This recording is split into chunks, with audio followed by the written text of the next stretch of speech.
Yeah. Tuesday night vibes, the mic's on fire. C3 Panthers Podcast, fueling desire. The professor bringing wisdom, Cody lacks raw wit. The voice and Bat Daddy, yeah, the crew legit. Live at 9, watch the sparks ignite. Carolina pride, teal and black take flight. Talking Bryce Young, got the future in sight. C3 Nation, roll deep through the night.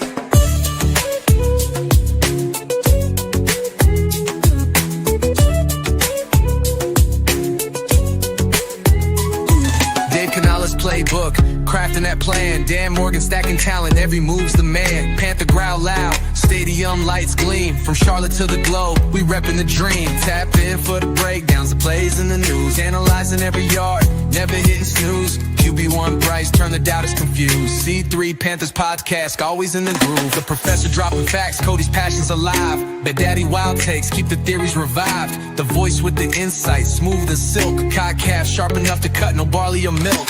Live at 9, watch the sparks ignite. Carolina pride, teal and black take flight. Talking Bryce Young, got the future in sight. C3 Nation, roll deep through the night.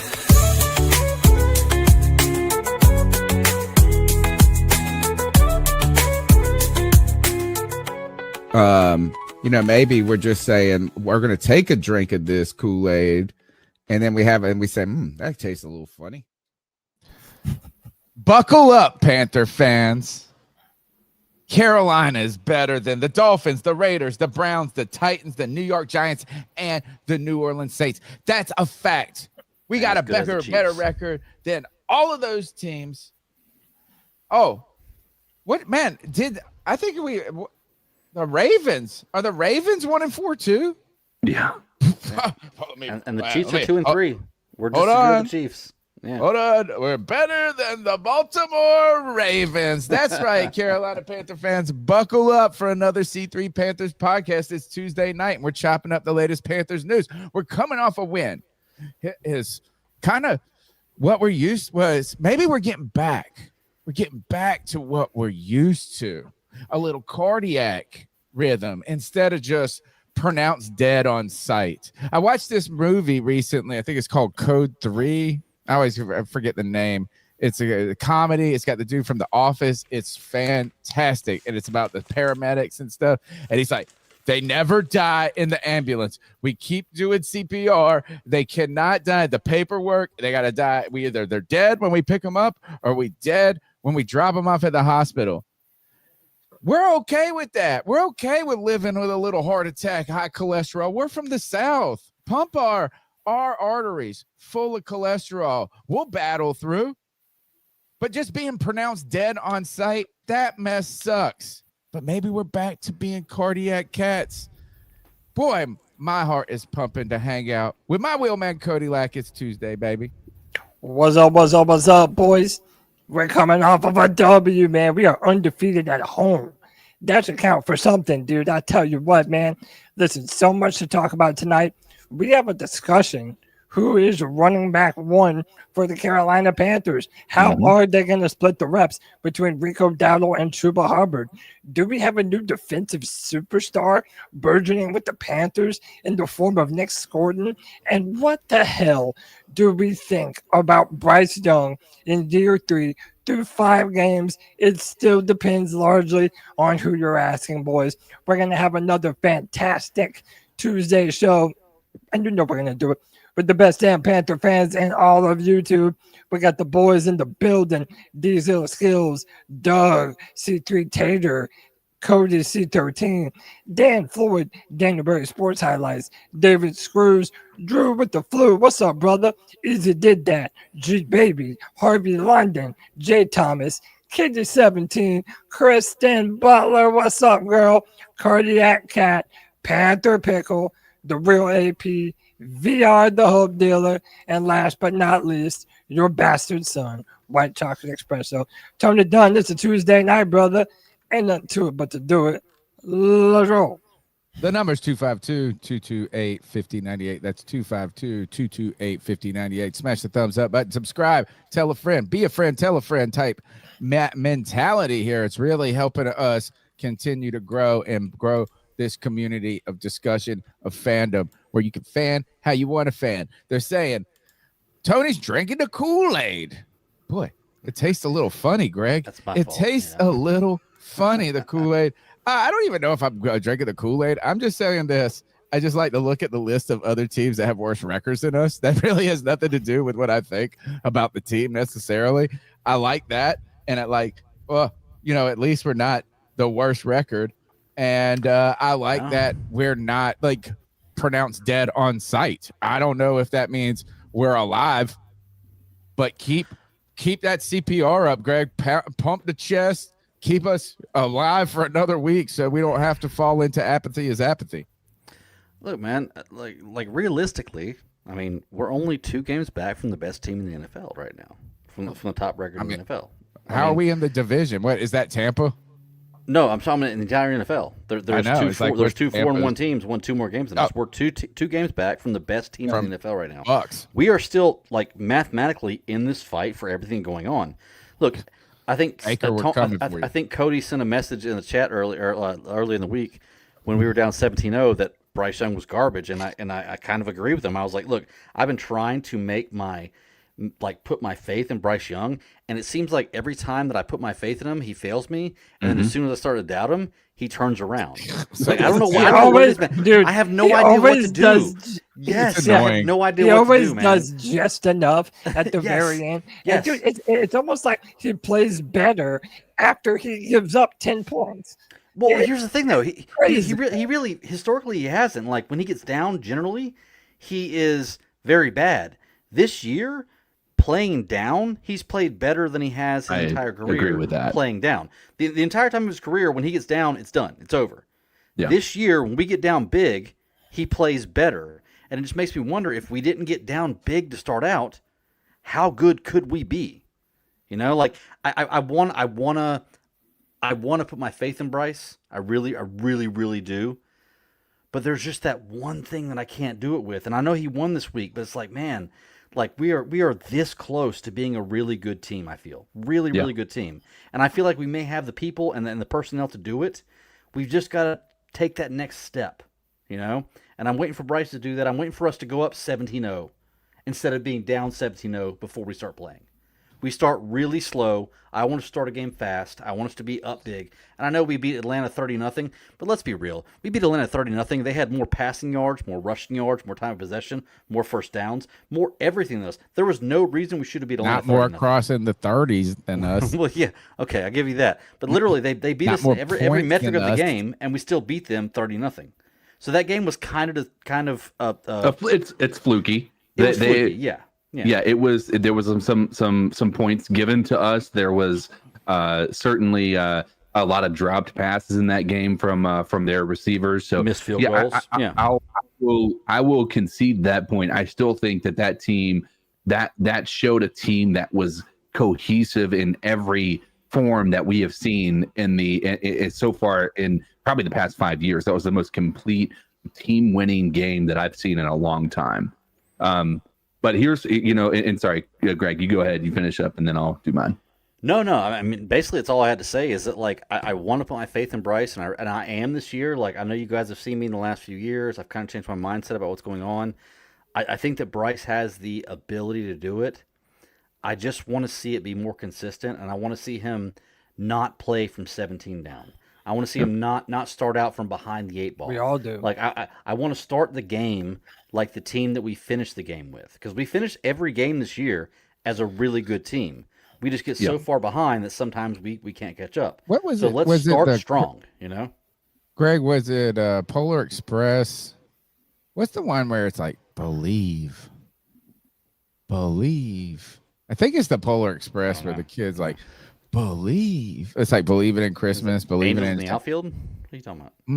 I don't know. What is it? Believe it. Sorry. Believe. Like that's all we want. It's just to believe in it. But you know what? I believe that CK, the man with the golden pipes, is always fun to hang out with on the Tuesday night, man. Welcome back to the show, and hope you are well, my friend. Man, I'm doing fine. I'll say that much. It's fine.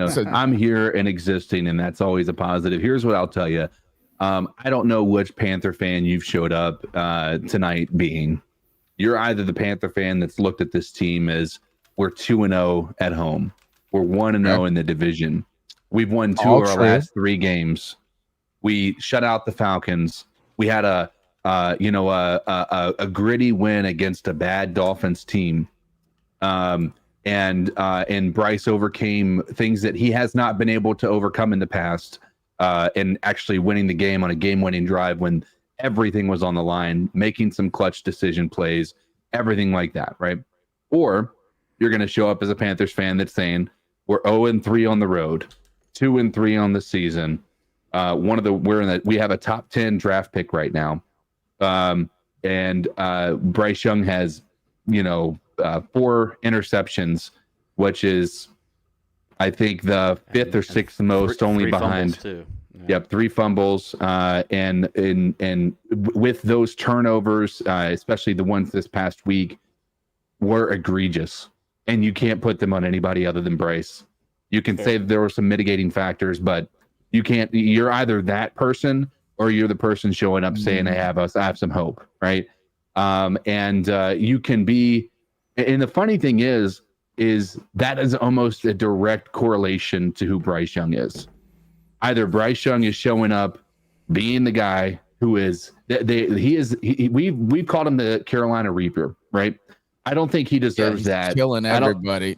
I don't think he deserves that moniker. I think the thing that people have been saying on X is the most accurate representation until it's not, and that he's Dr. Jekyll and Mr. Hyde. I agree. And in that one moment, in the same game too, every time. In the same game. It's like the same drive. Yeah. One moment you see a guy who just doesn't look like he deserves to even step foot on a football field. But then you see the guy making a side arm throw around a defender to Rico Dowdle on the boundary. That was just something you'd see from Patrick Mahomes. Or that That's crazy, dude. It's It's like, so what in the world? it's so infuriating too. Can you be a middle? Is there a third person? And I say there is, because Tony Dunn is unique. I can say this is that, all those statistics you said are true, right? Mm-hmm. I mean, all the good statistics are true. All the bad statistics that people were even highlighting in the chat, from turnovers, true. The team, look, my assessment of this team right now is that the defense was historically bad last year, and it is better. I tried not to over require them to be, I was like, man, we need to improve on defense, but the team is going to have to be led by this offense. Year 3 of Bryce, Dave Canales, this and that. The defense is better than I anticipated, maybe, or as good. It's not good. It's not great. I'm just saying it's better than I set my low bar for. I think that I can walk away and say, look, is that despite some injuries on the offensive line, they've showed the ability to protect enough. I can also say, too, that we drafted a dog in Ted McMillan. Yeah. And we drafted a few dogs. I'm also very happy. I still want Tyler Warren. Tyler Warren's like the 1-4. second best tight end in the league this year. Just saying. Well, listen, later in the show, we're going to talk about all the different scores of all of our different rookies, respectively. Jimmy Horn Jr. getting involved. Teteroa McMillan looking great all year. Mitchell Evans getting touchdowns, already contributing to this football team. That's not even mentioning Nic Scourton and Prince William Yellen. Dude, I'm telling you, give Dan Morgan some more time, and he will continue to cook in the draft and in free agency like he has continuously shown. Final point, though. Real quick, can we just put to rest this Travis Hunter stuff? The guy is 148 yards through 5 games. He had a pretty big game this. He had a past big week. time catch last night too. Okay, And they were like, and they cooked him. He's He's not Ted McMillan. He's not a defensive back. Like, this guy is not the guy that everybody said he was going to be. Why is this bug you so much, Greg? Why is this bug you? Because everybody had so much faith in him coming in, like he was going to be the most amazing thing. And don't get me wrong, he's not a bad player. He's not that guy. What he needs to do is focus on one position. Focus on wide receiver or cornerback.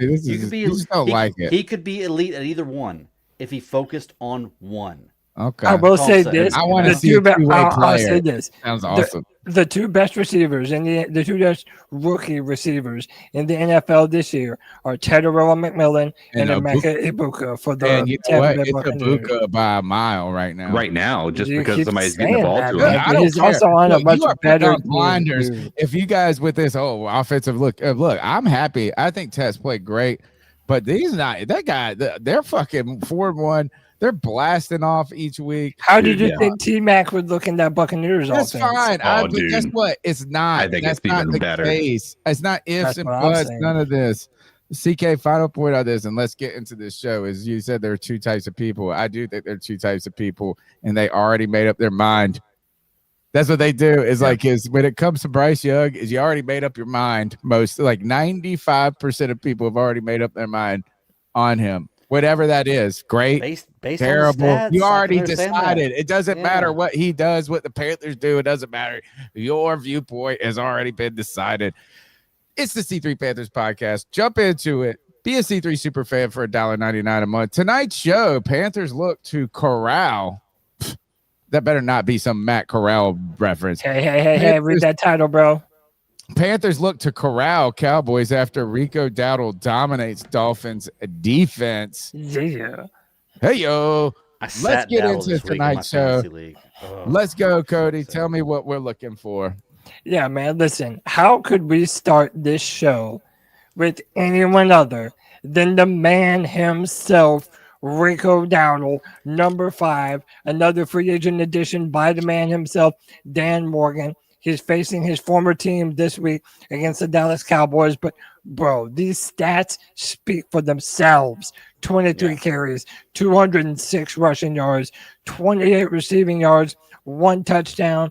Carolina came back down from 17-0 to beat the Dolphins, to drop them to 1-4. Dude, their head coach, Mike McDaniels, is on the hot seat because of us. Now, there's a little bit of an Easter egg on the screen right here. I'm going to let y'all see if you can find it because I just put it in here anyway. But this is the running chart from Rico, and you know how we show Bryce Young's throwing charts. Well, this is everything that Rico Dowdle was able to do. Yeah. And look at these 5+ yards gained. Dude, there's green lines all over this like a child drew on it. Dude, the stats are incredible. And Tony, we talked about this on the Both Game show. He showed a considerable amount of burst that some people feel has been missing from Chuba Hubbard this year. You put this on, Tony. You want to talk about this a little bit? Well, real quick, can I say something real quick? Yeah. We were the last time I remember us being down 17-0 and coming back and winning. Do you guys remember that? It was 2018. It was against the Eagles. No, okay. Oh, never mind. Point. Oh, we lost it. Yeah, how'd you get muted? Fuddled his point. My I hit that space bar. Sorry. Down 17-0 with Rodney Peete as quarterback, and we put in Jake Delhomme in the second half. Oh, Came back and won. interesting. So we had a roster change To come back and win 17-0. I think that we had a Rico roster Dowdle- change this time. Rico That's what I'm Dowdle saying. is I our think Rico Jake Dowdle Delhomme. is the guy. I think we're reliving history right here. I think that maybe this is the guy. Don't get me wrong. I love Chuba Hubbard. But Chuba Hubbard and Rico Dowdle had basically the same year last year. I think Rico Dowdle had like maybe 150 less yards, the same amount of touchdowns. Like they're basically the same running back, but Rico's a little faster and catches the ball a little better. Yeah. So I mean, look.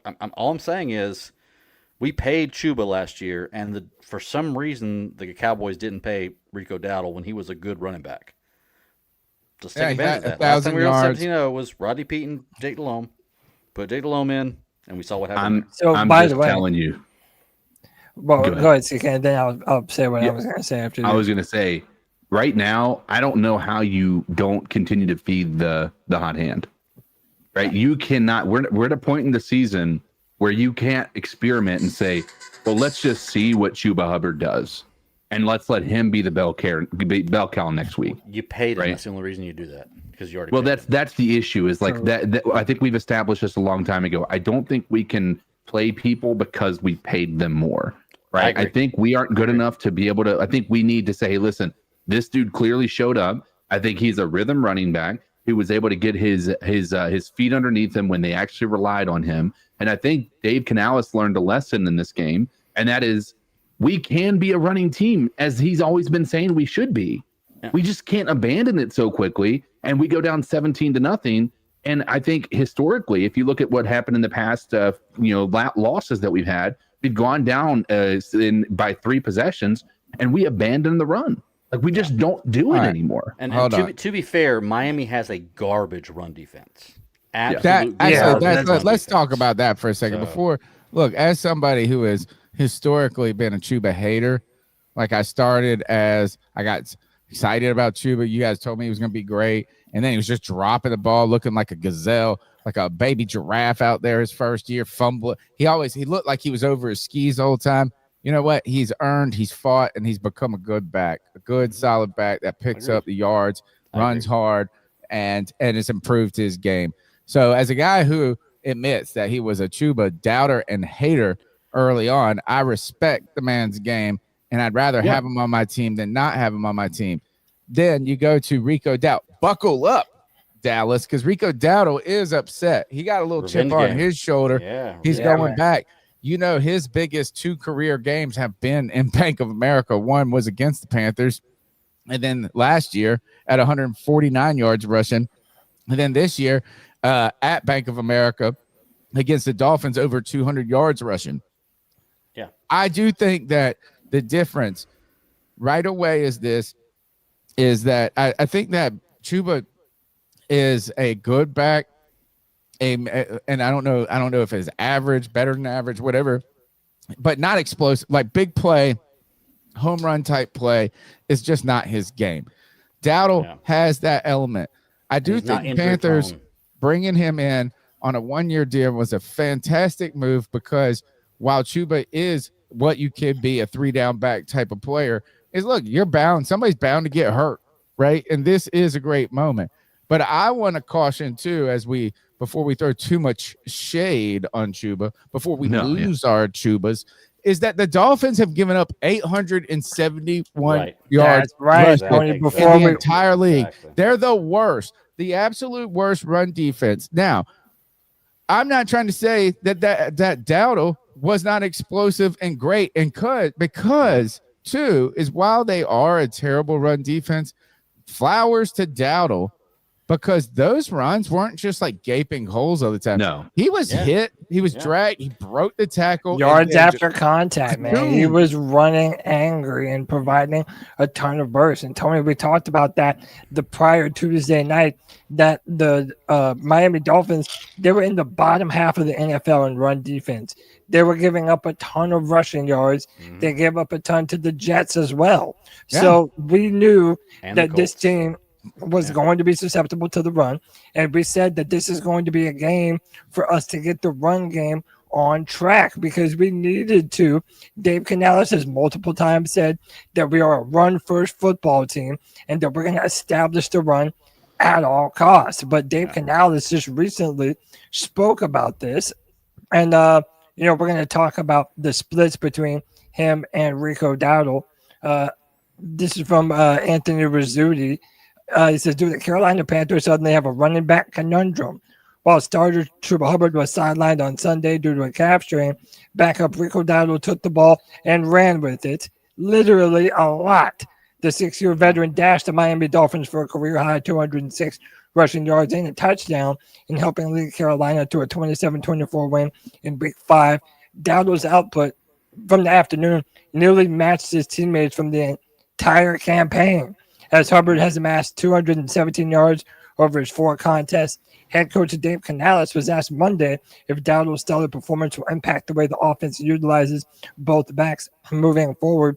He responded, Chuba, we're going to evaluate him every day, kind of see where he's at, Canales said.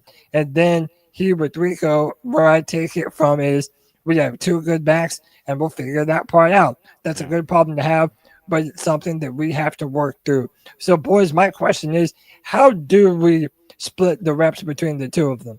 Because if you feel like Rico is a more dynamic rusher, that's fine. I might even agree with you. But if you look at the Detroit Lions, they utilize that dynamic 2 running back attack where they're able to gas you with two different guys and do it very effectively. Hell, some of the best rushing attacks in Carolina Panthers history came when we had D'Angelo Williams and Jonathan Stewart running wild on boys, thunder and lightning. Could the 2025 Carolina Panthers implement their own form of thunder and lightning, or do we need to start favoring one over the other? Well, look, I honestly, I think that Rico Dowdle and Chuba Hubbard are very comparable backs. I don't think that either one of them are the best back in the league, but I think they're very good starting running backs. I think that when I have to go down and look at it, Rico Dowdle is Chuba Hubbard without the injuries. To be truly honest with you. Like, Chuba Hubbard is always injured. He always gets injured, misses 3 or 4 games a year. And, I mean, I don't see that happening with Rico Dowdle. I think Rico Dowdle's a better receiver, to be truly honest with you. I think they both complement. They're both very good running backs. I think that we need to go with whoever the hot hand is, to be honest with you. Let them run a few plays. Whoever's the hot hand right now, let them keep running. Because I think you can't really lose either way. But if I had to, like, pick one right now, I'm probably going to go with Dowdle, to be truly honest with you. I come back to what CK said in the post game about rhythm. Guys establishing, it's like, imagine if you're quarterback, and I made this analogy, if you had a 2 quarterback system, and if you went out there and you said, you get 2 plays, you get 2 plays, you get 1 play, oh, you got an incompletion, bringing the other guy in, and there's so many other things going on. I don't know. I think that the way to manage this is the way to get both guys flowing. And I think you got to give both guys enough stream of opportunity to get a rhythm. So I think what I would do is I would pound the rock with one of them for not just a drive, like, is let them go. And as they're starting to cook, and then they take need a breather, then get the other guy in, and then let him get a stream of momentum. I don't think that this is a biggest problem as we are concerned about, because look, the Panthers, interestingly, for a team that historically had the worst rushing defense, now we're the 16th in the league in rushing defense ourselves. 14th last time I saw. Well, I counted 16 in just by yards per game, but if you look over the last 4 games, if you ixnay the Jacksonville game, and I know we can't ixnay, but there was one 50-yard rush that really changed the statistics. We're a top 10 defense. And let's be fair, the Carolina Panthers right now as a rushing offense, 1, 2, Commanders are top. This is just in total yards rushing. Commanders, Bills, Jets, Broncos, Jags, Lions, Cowboys, Colts, Panthers at 640. And if anything, we know that being able to run and establish a run is going to help this team because it helps Bryce Young. But the way, and to be honest, guys, it is bananas that the Carolina Panthers took over this game with a rushing attack when they were down 17. The problem with the Carolina Panthers trying to establish a run and get these guys is a lot of times they have been fighting uphill battles that automatically puts you into comeback mode, which then you can't play your natural game of establishing dominance at the line of scrimmage, giving opportunities, play action potentially for Bryce, a rollout, a play action rollout type play. Instead, you're like, oh, we got to go 5 wide. We got to do this. The Panthers need to find a way to continue the success at the run. And maybe, just maybe, we could do that if we just played the Dolphins each week. Well, I'll tell you, we got kind of lucky, to be honest with you. Like, we went down 17-0 really quick early, and we were able to score when we scored when we needed to score. Like, we were down 10-17 going into the half. Yeah, and then we got the ball back. And we got the ball back in the second half. So, like, a lot of those things worked in our favor, which is great. But, like, the fact that we didn't go down 17-0 and it wasn't like the third quarter or like midway through the third quarter when we were down 17-0 changed a lot. Like, we went down 17-0, we responded quickly. That was the big thing. We responded very quickly. We had a good touchdown drive, a field goal, 17 and a half times not bad, and you get the ball back. That was a big deal for this game. So let me say this, man. The Dallas Cowboys right now, their run defense ranks 7th in the NFL with 134.4 rushing yards allowed per game. This places them near the top of the league for preventing rushing yards. Sure, you're right. There's a difference between doing this versus the Miami Dolphins versus doing this versus the Dallas Cowboys. This is going to be a real test of what we're made of. Can we beat just the bottom feeders, or can we beat a real contender? That's going to be one of the biggest tests for us. And I think it's by far this year the biggest test for this team. Because listen, going back and looking at it, you can say that, if it's not for those first half turnovers, we probably would have beat the Arizona Cardinals. We were in it relatively against the Jacksonville Jaguars as well if it wasn't for those turnovers. So it really just makes you think, what kind of team are we looking at? And Tony, I've told you so many times before that weeks 1 through 6 of the NFL season, there's something of a mirage. Yeah. That you can have really good teams to start the season that then fall off a cliff. Maybe this Carolina Panthers defense and really the team in general isn't starting very strong, but maybe they're looking to catch their stride down the stretch, and maybe the Dallas Cowboys are the catalyst to starting that hot streak. Yeah, well, you need that. Tell me who out of these teams in the NFC right now, there are each division, interestingly, has a 4-1 team. Are the Eagles, the 49ers, the Lions, and the Bucks? Who are the pretenders? Want the NFC? Look, I got it right That's here. the NFC. I got it pulled up. The Eagles are 4-1. The 49ers are 4-1. The Lions are 4-1. And the Bucks are 4-1.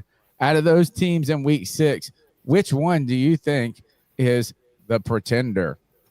Or not? I think I go 49ers. Too many injuries. The Eagles got too much talent. They're solid. They're just kind of boring right now. And they got little diva issues at wide receiver. The Lions, don't fuck with them. Yeah, the Lions are find out right now. Kyle Shanahan. We said that last year too, and the Lions got taken out in the playoffs. Right now, Kyle Shanahan is probably the coach of the year with how many players that he's missing and what their record is thus far. I mean, to beat the Rams, a backup quarterback. Backup quarterback, and Mac Jones was hobbled. They're missing a lot of players. Christian McCaffrey's out there running strong. Dude, I'm going to be real, and y'all are going to say that I'm tripping because they just won the Super Bowl. But, dude, that Philadelphia passing attack is not good. They are completely dependent on the run, and to their credit, they can run the football very well. But both Devontae Smith and A.J. Brown have made their – dude, they have made their grievances known with that organization. And they lost this game this week, Cody, because the coaching staff bent to the whiny children on the team. Just a little crying teenagers. You were freaking undefeated, and you're like, oh, I'm not getting fed enough. I'm not we're not. You know what? You're winning. Shut up. Yeah, man. I tell you, the Bucks are real. And you guys here, clip it. You can make all the Bryce Bucks are more real than the Eagles. No. I think you got to look at the Bucks. Here's the thing: is I think that Baker Mayfield has been incredibly clutch in the final moments of the game, but I don't know that that's a sustainable game plan. They have every single one of their 3 years of it have come down to the last 30 seconds of the game. Every single one of them. So, Tony, I want to ask you, do you think the Bucks are more real than the Eagles right now? Yeah, right now, maybe no. I think that there are 3 real. I would say that the Lions are the realest of real out of that. I think the Eagles, a lot of people doubt, but there's so much talent, and I think I don't want to fuck around and find out with the Bucks. Like, I mean, I don't want to be like, oh, it's this, it's always this, that. But guess what? Them dudes are winning games against good teams, bad teams, and they've done it for the past 2 years. It's so annoying. So far? The other thing that I was going to mention is y'all guys, here you go, Bryce stands and Bryce haters. You better hear it right now. You're hearing it from me. We need, like Cody Lack said, to get some momentum and turn this around against Dallas. Because if shit falls off the rails, Mac Jones, quarterback of the Carolina Panthers next year. Go ahead, mark it down. Oh, dude, Matt Jones is in consideration. Justin Fields Like is it's in going to be something stupid like That's that. what I'm dude. saying, I'm telling man. you. And Better hope this about- shit works and out, we're or gonna- that's what we're going to be in. We're going to Real talk quick, about Tony. Bryce later in the show, too, and do a more full-throated discussion. But I did want to say this real quick. Houston. Dude, listen, as somebody who used to say that I was not a Baker bottom, I was not a fan of Baker Mayfield on the Carolina Panthers. Dude, Tampa Bay is the perfect place for Baker, and it continues to outplay expectations every single year. I really do believe they are one of the teams to be in not even just the NFC South, but in the NFC, man. Even though they've been down a couple times, they're resilient. They come back. They put the ball in the end zone. And Emeka Egbuka looks electric. Their defense is still really good.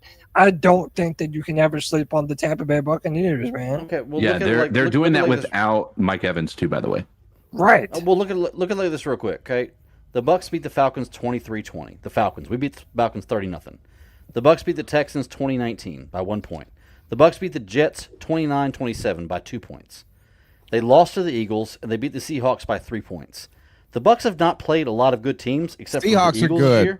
this year. The Seahawks are good, good. and they barely beat them. And the Texans are not all as bad I'm as saying you is that let's say 3, 4, 5, 6, 12, 3, 15 points. And- they've won their games by 15 points in total. They're plus 15 And this year. They should have lost in 2 5 of those games. They by should the have- way. that's That's what I'm saying. They They're plus should have 15 and lost 5. everyone, but they They're didn't. not so amazing.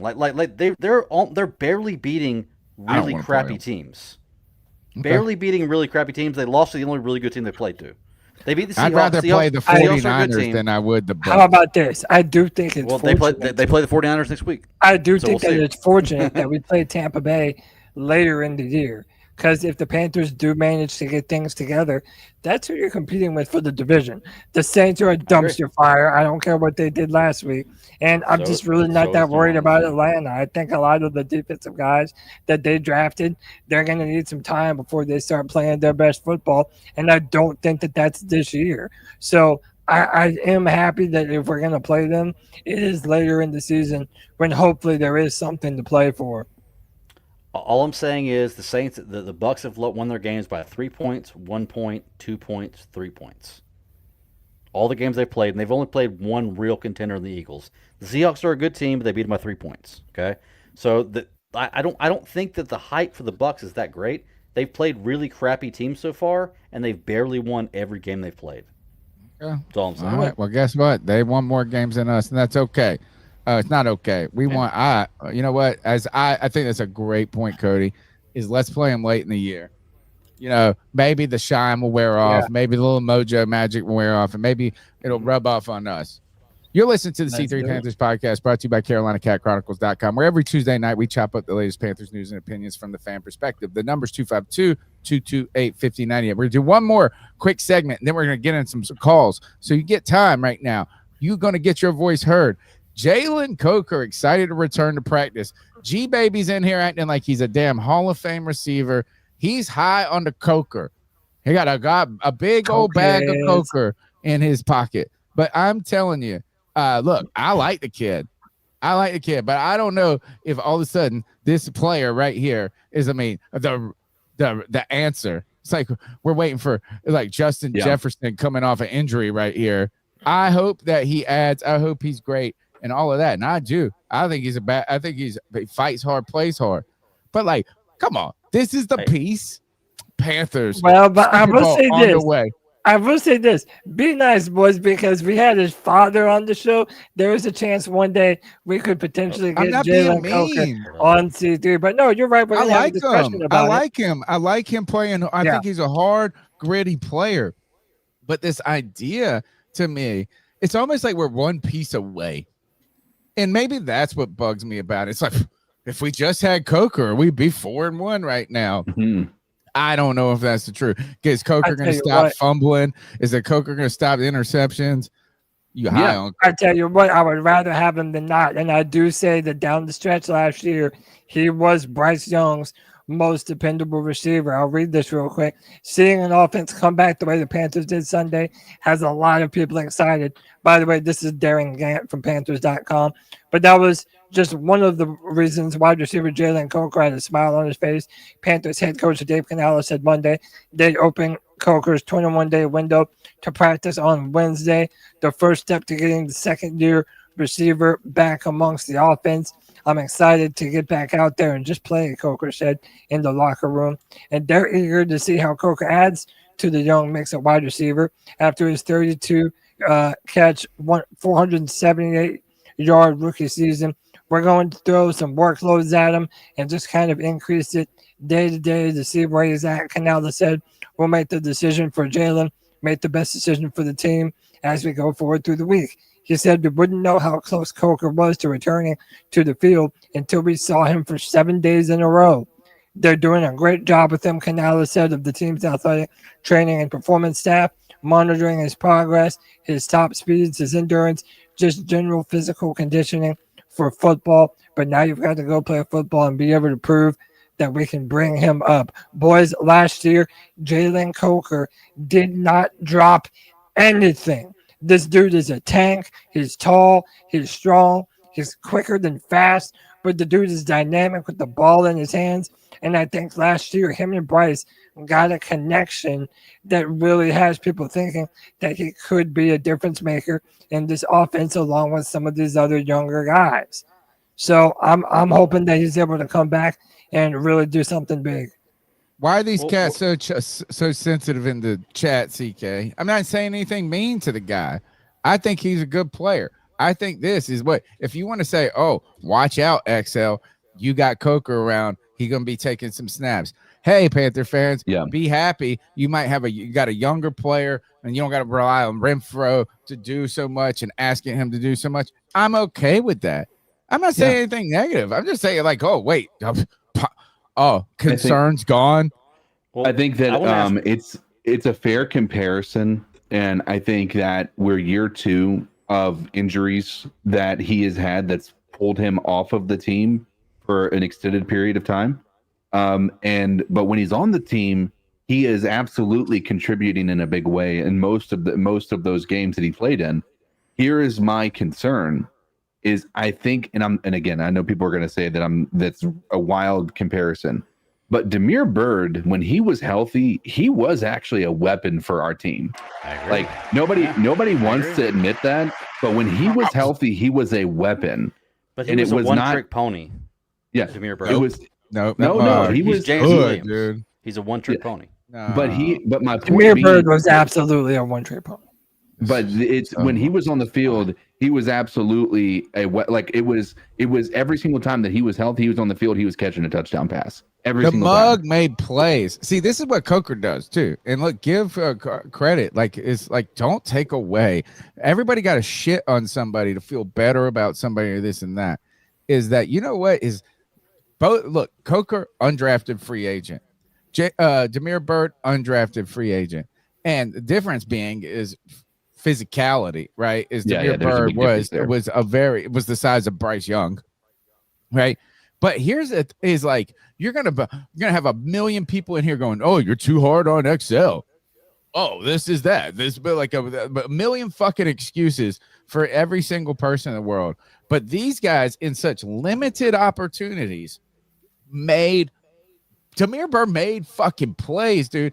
And you know what? You can shit on him all you want. You can say he's a one, whatever, this, that. Guess what? He's done more in this fucking league than most people that people were drafted and things like this. And Jalen Coker is a guy, and I'm not saying I'm comparing him in the skill set to Damiere Byrd. No, of course not. But like this idea is like, look, he has had a very limited role and opportunity. And the mug had the longest touchdown catch. They were trying to pump up Jimmy Horn Jr. in the camp, then this Bryson, whatever, Tremaine dude, all of this. And some people are saying that Canales was worried about his conditioning. And every time I turned around, anytime there was any like, XL settling in, Coker's going up and battling for contested catches, the guy goes out and plays. Yeah. I do not argue with that. I'm glad.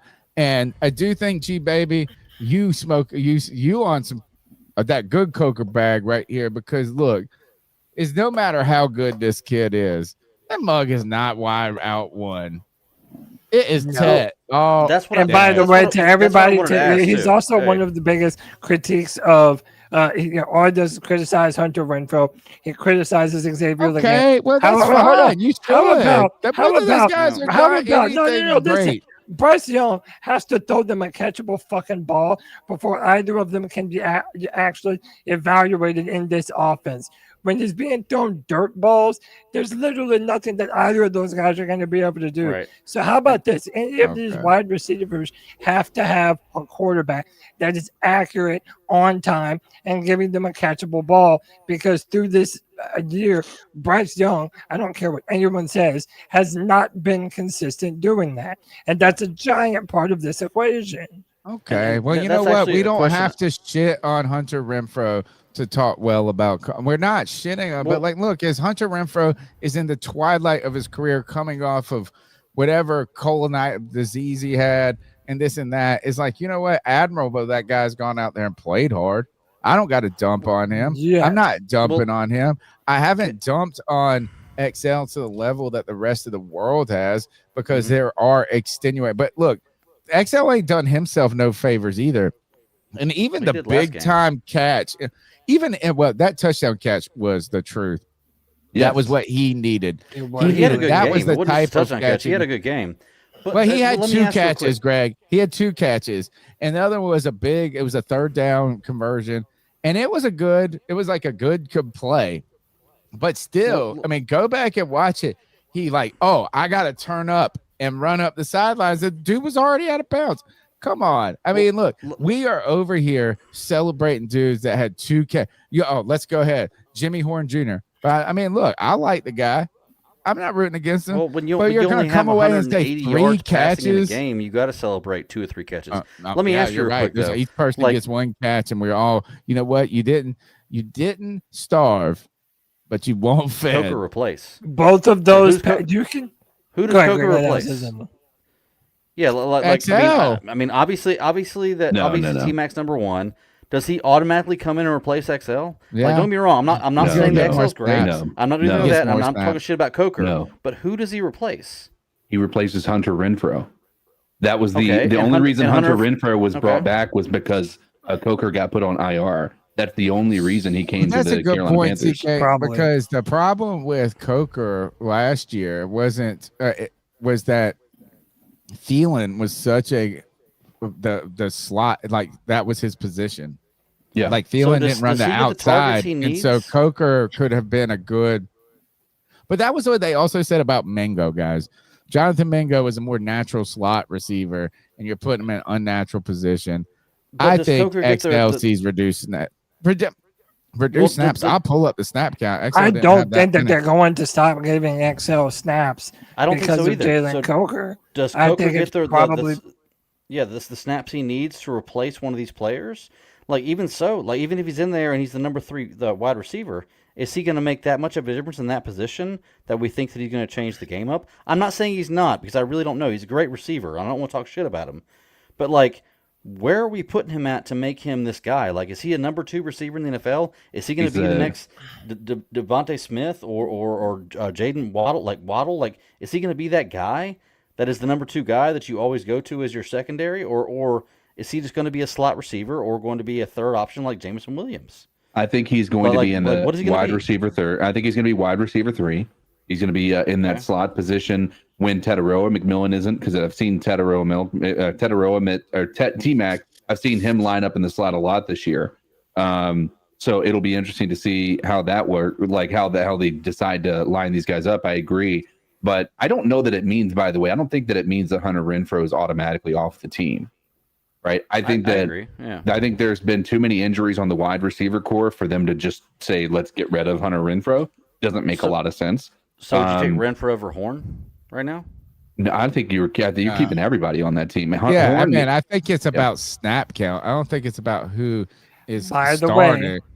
Hunter think- Renfrow is the only wide receiver on gosh. this team with more than one touchdown. You can, There's a all the big fuck you want. Just I just say, Hunter oh gosh, Renfrow because I is saw the this only dude exchange with more than But it one was touchdown. all in one game. because So you I guys got don't this necessarily. How about this? Clemson, South Carolina thing. No, how about this? I don't necessarily know that either of those guys, Coker, and by the way, this is dependent upon our coaches.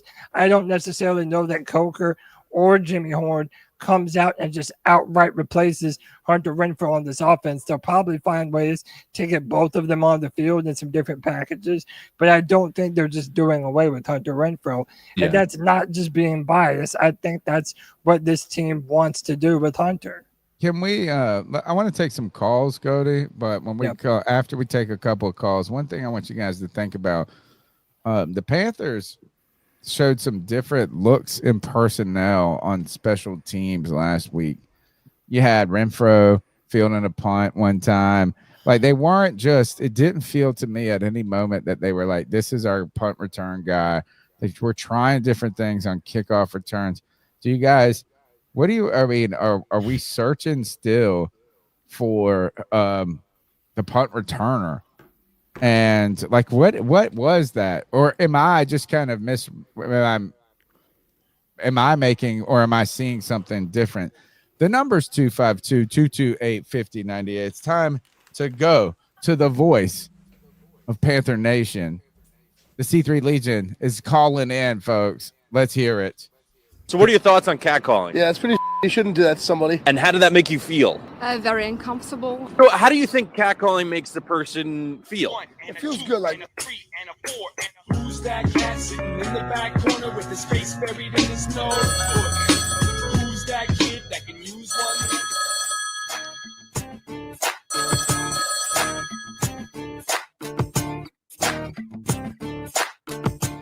It's your boy Preston from Hickory. What's up, Preston? All right. I hope did y'all enjoy those 24 hours? We got that out of the way. We enjoyed that win. Okay. Yes, sir. On to week 6. On to the Now next we got one. the Cowboys coming into town. I mean, really, to be honest, the only thing that makes me nervous about this team, about the Dallas Cowboys, is Dak Prescott. I mean, I don't know if CD's playing or not. George Pickens is pretty good. That defense is ass, though. I think Bryce and T-Mac and Rico, don't forget this is the Rico Dowdle revenge game. But I think our offense should do good this game. I think Bryce and T-Mac and Rico should have big games because that defense is terrible, y'all. Like I said, the only thing that really makes me nervous about this team is Dak Prescott. Yeah. We got to do good stopping the run. They got Miles Sanders over there, so I'm not that worried. And some other kid, game. some other running back. Dude, don't sleep on the He's dude. He's gonna okay. run all over us just based on Our defense should revenge do games are okay. our worst It feels nightmare. really good to say that our defense should be able to stand a chance against an opposing team's run game. That feels amazing. But yeah, man, week 6 and at home, I'm feeling good about us playing at home. I'm nervous as hell about us playing on the road. Especially if we win this game this week, we'll be 3-3. That'll be 3 home wins, 3 road losses. Yep. So feel good. You know, it's bittersweet. Feel really good about the fact that we can get it done at home, but we got to get it together on the road. Still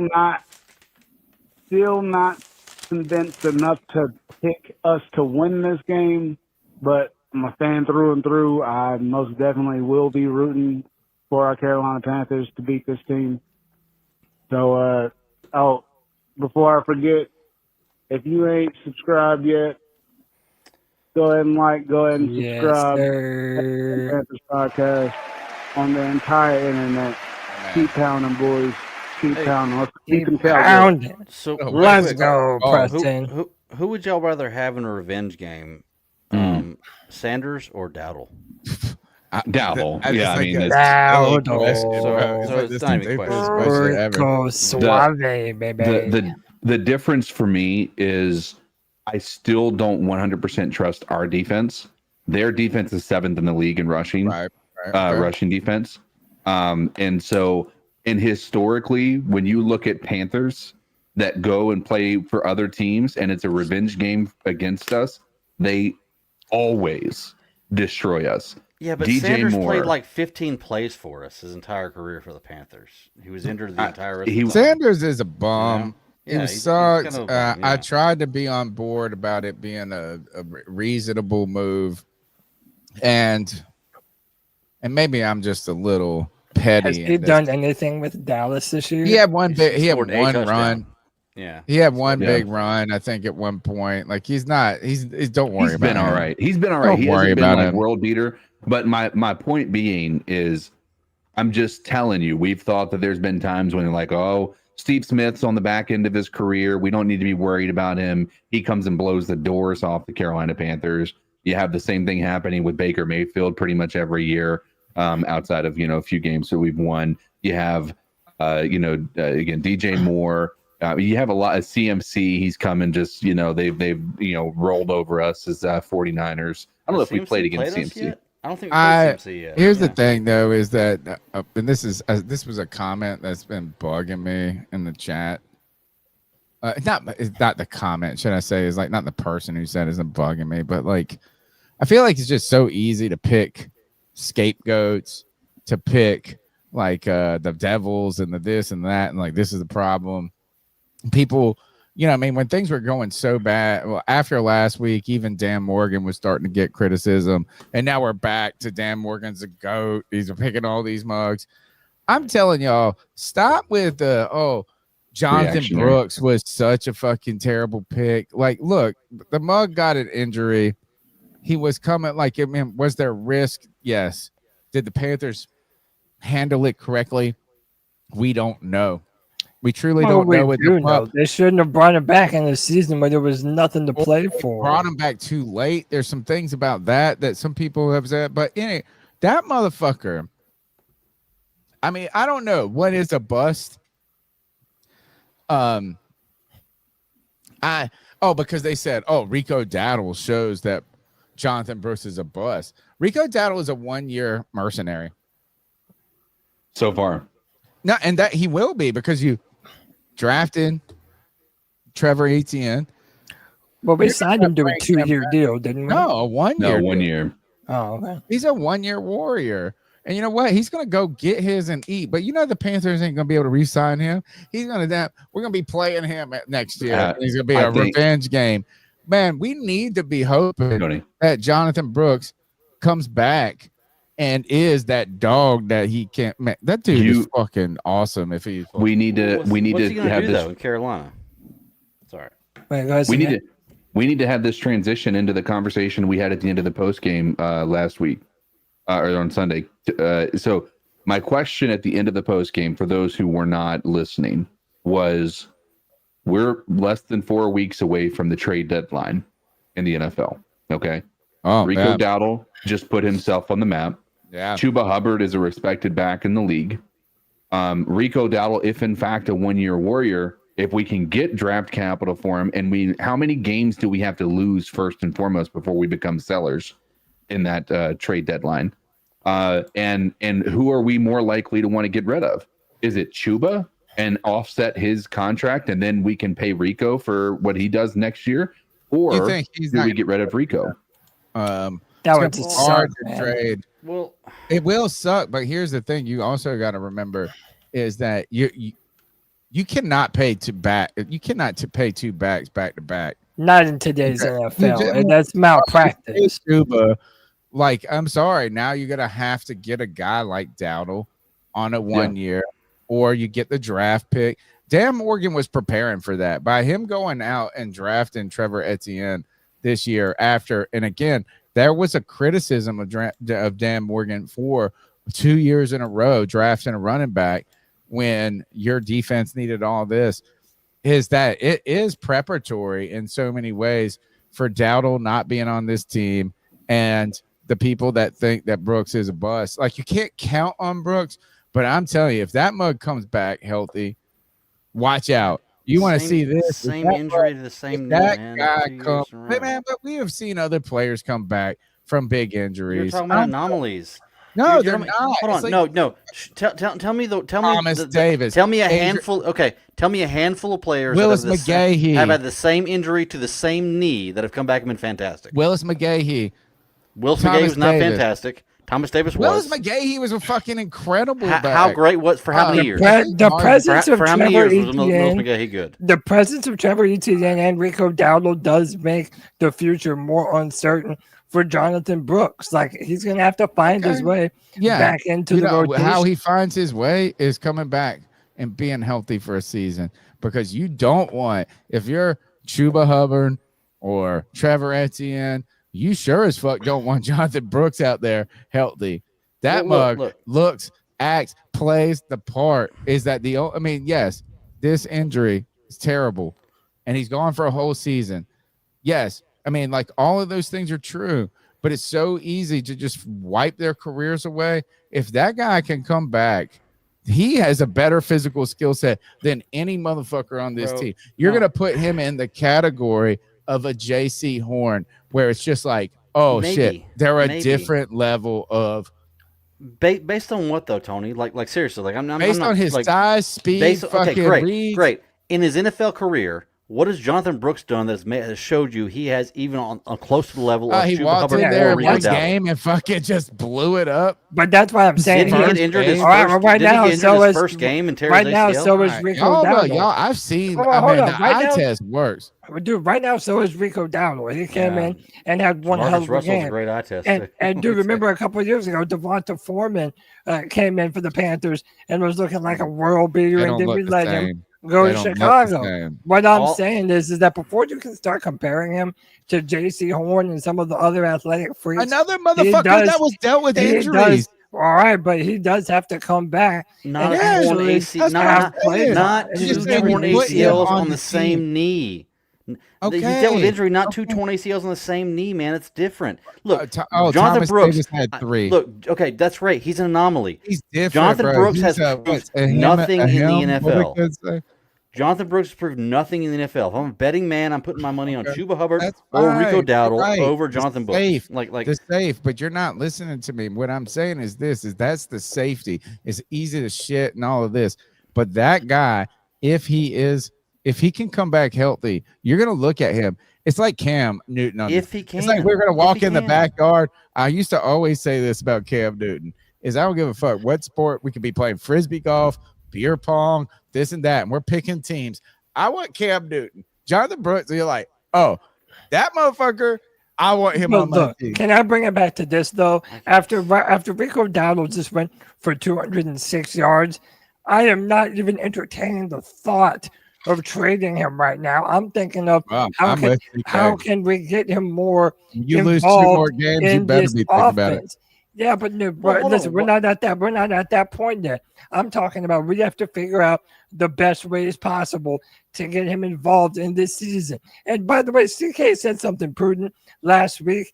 I'm done trading our good players for future picks and future bullshit in order to get better later. Like, keep him here now. Look, I like that there's people in this chat in the chat room that know when they see a thoroughbred. I'm like, but what have they seen? No, they haven't seen anything in the NFL. All they've seen is college stats from Jonathan Brooks. We're gonna need Why do you more. Dowdle and Chuba Hubbard less grace than you do fucking Bryce Young?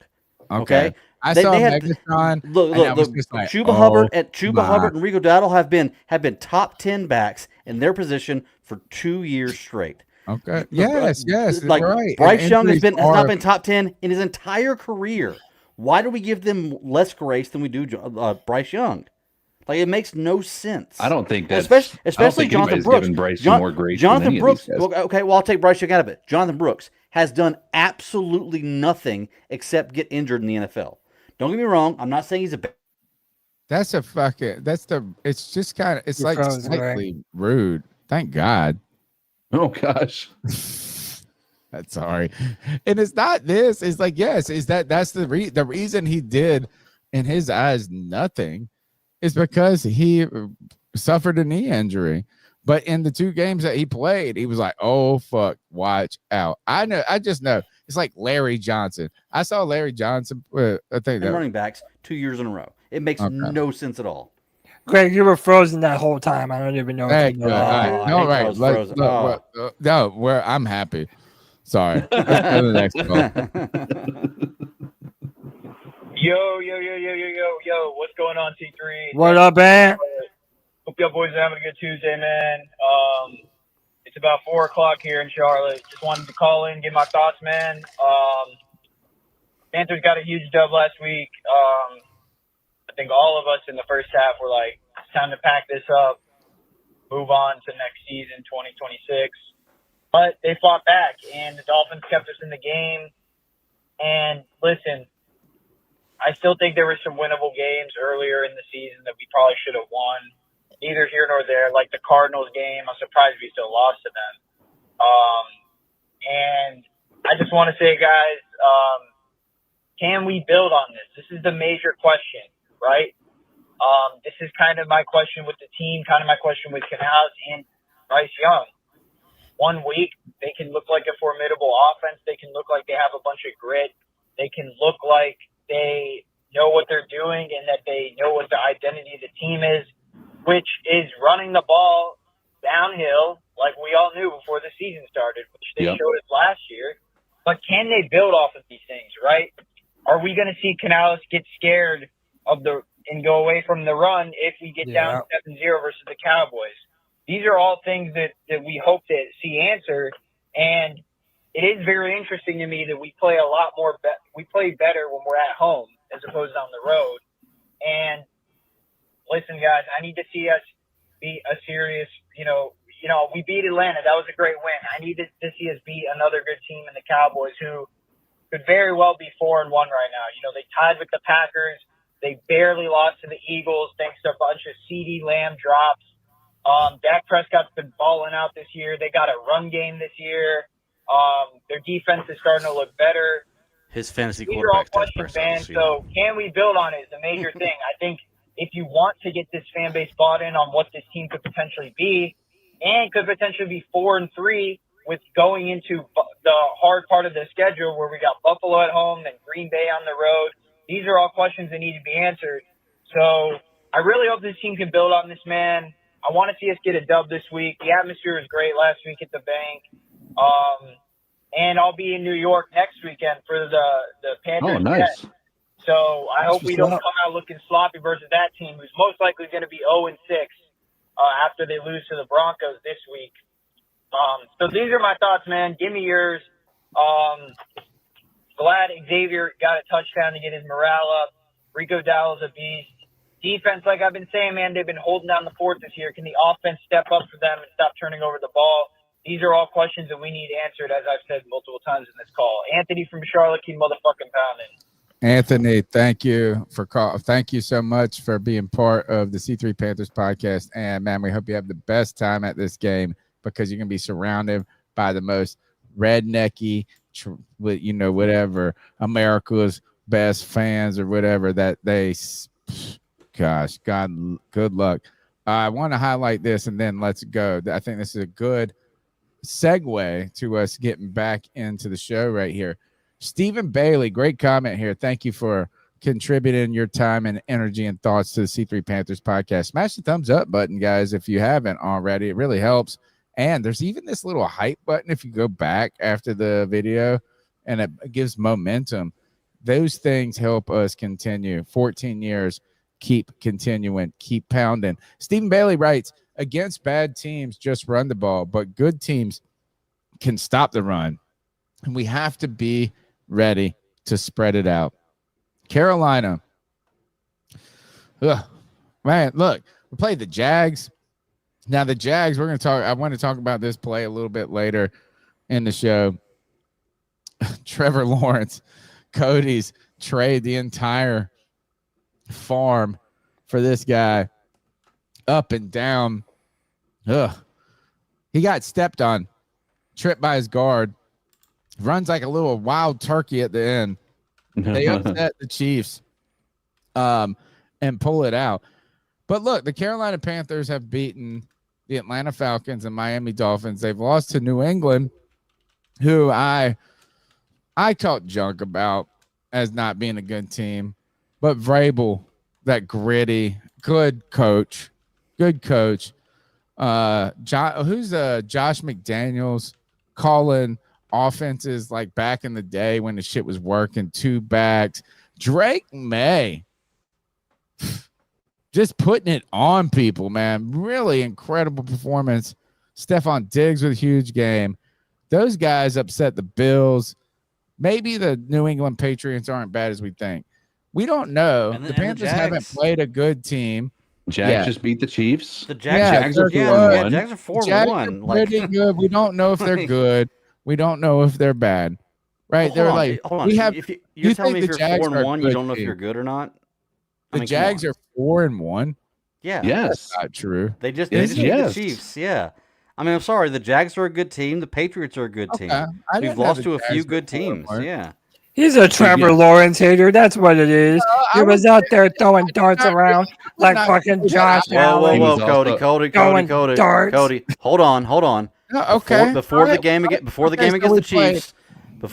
the Chiefs, Trevor Lawrence was the lowest rated quarterback in the NFL. As far as completion percentage, look at it. As far as completion percentage and yards per pass, he was the lowest rated quarterback in the NFL. Hold on. So let's just let him talk. Not even hearing that. You've said that Bryce Young is playing bad. He's got 7 touchdowns to Trevor Lawrence 6.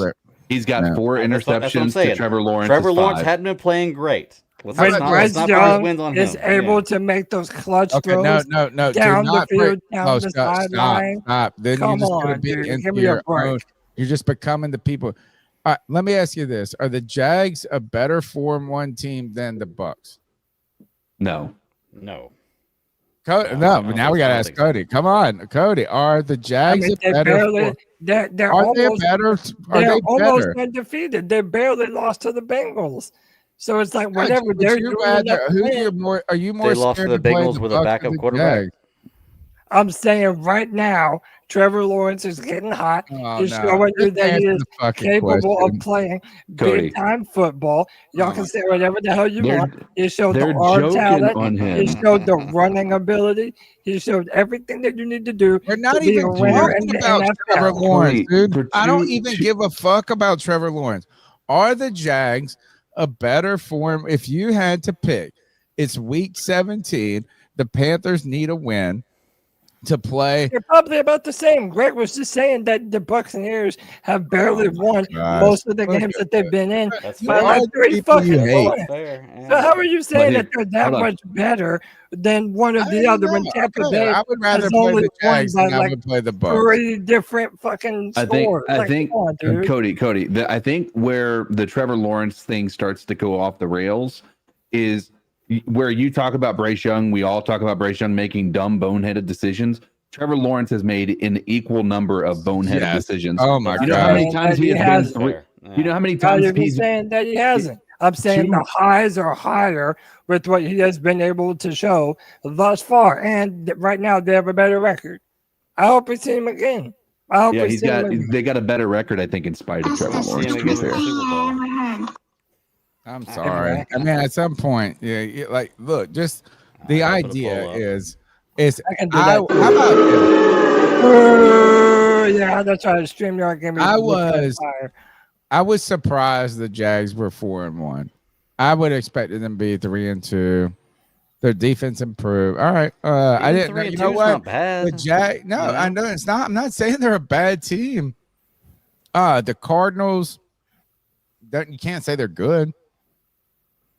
I agree. And that's where you're sending Rico Dowdle to the Cardinals. They're a different team without James Conner in the backfield too.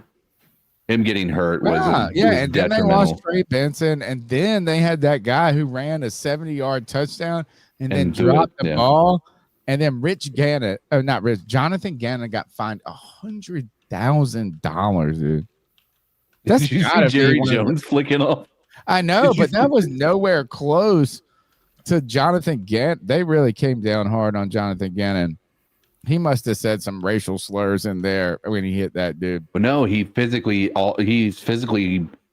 He slapped his assaulted shoulder pads. twice. No, he punched him in the chest and in the stomach as he's walking. Like you could see the dude. I mean, this is football. Like, I mean, I'm not saying that it's like okay. I'm not saying it's professional, but you know what? No. How many times have we wanted a coach to grab a fucking player by the face and be like, "Come on, get your shit together"? Like this is we. I agree. I agree. That's not the world we live in, though. That's the thing. Is like you don't see anybody doing that. I'm not saying it's okay. I'm just like, damn, they made that. But I think that there had to have been something other than just swatting him on the shoulder pads. There had to must have said something about his. Oh, I saw that today. You mean the Cardinals coach? Yeah, Jonathan. Yeah. All right, let's go to your poll's not looking good, Cody. I said is Lawrence the top 12 quarterback, which is a playoff quarterback. He's not. He's a bum. It's 100% no right now. How many people have voted? Let's have everybody on the planet except for you. 7, so it's 999,000 to 1. Sorry, next call. To the charismatic CK, the tenacious Tony Dunn, and yes, the incomparable Cody Latt. General Greg, the stat daddy, salute. It's the Hope Dealer checking in real quick with everybody. What up, C3 Legion? What up? I wanted to take a little bit of time to process, and I do this every week. Win, lose, or draw. I like to process a couple of days. And what I've come to the conclusion, fellas, is that the Carolina Panthers seem to be a team that's trying to learn how to win. They're learning how to win games. Mm-hmm. And with the inconsistency of everything, I know it can be kind of difficult because we just want them to win. But hear me out. I think they're learning how to win in each situation. One thing's for sure, Carolina Panther football has always been run the football and stop the run.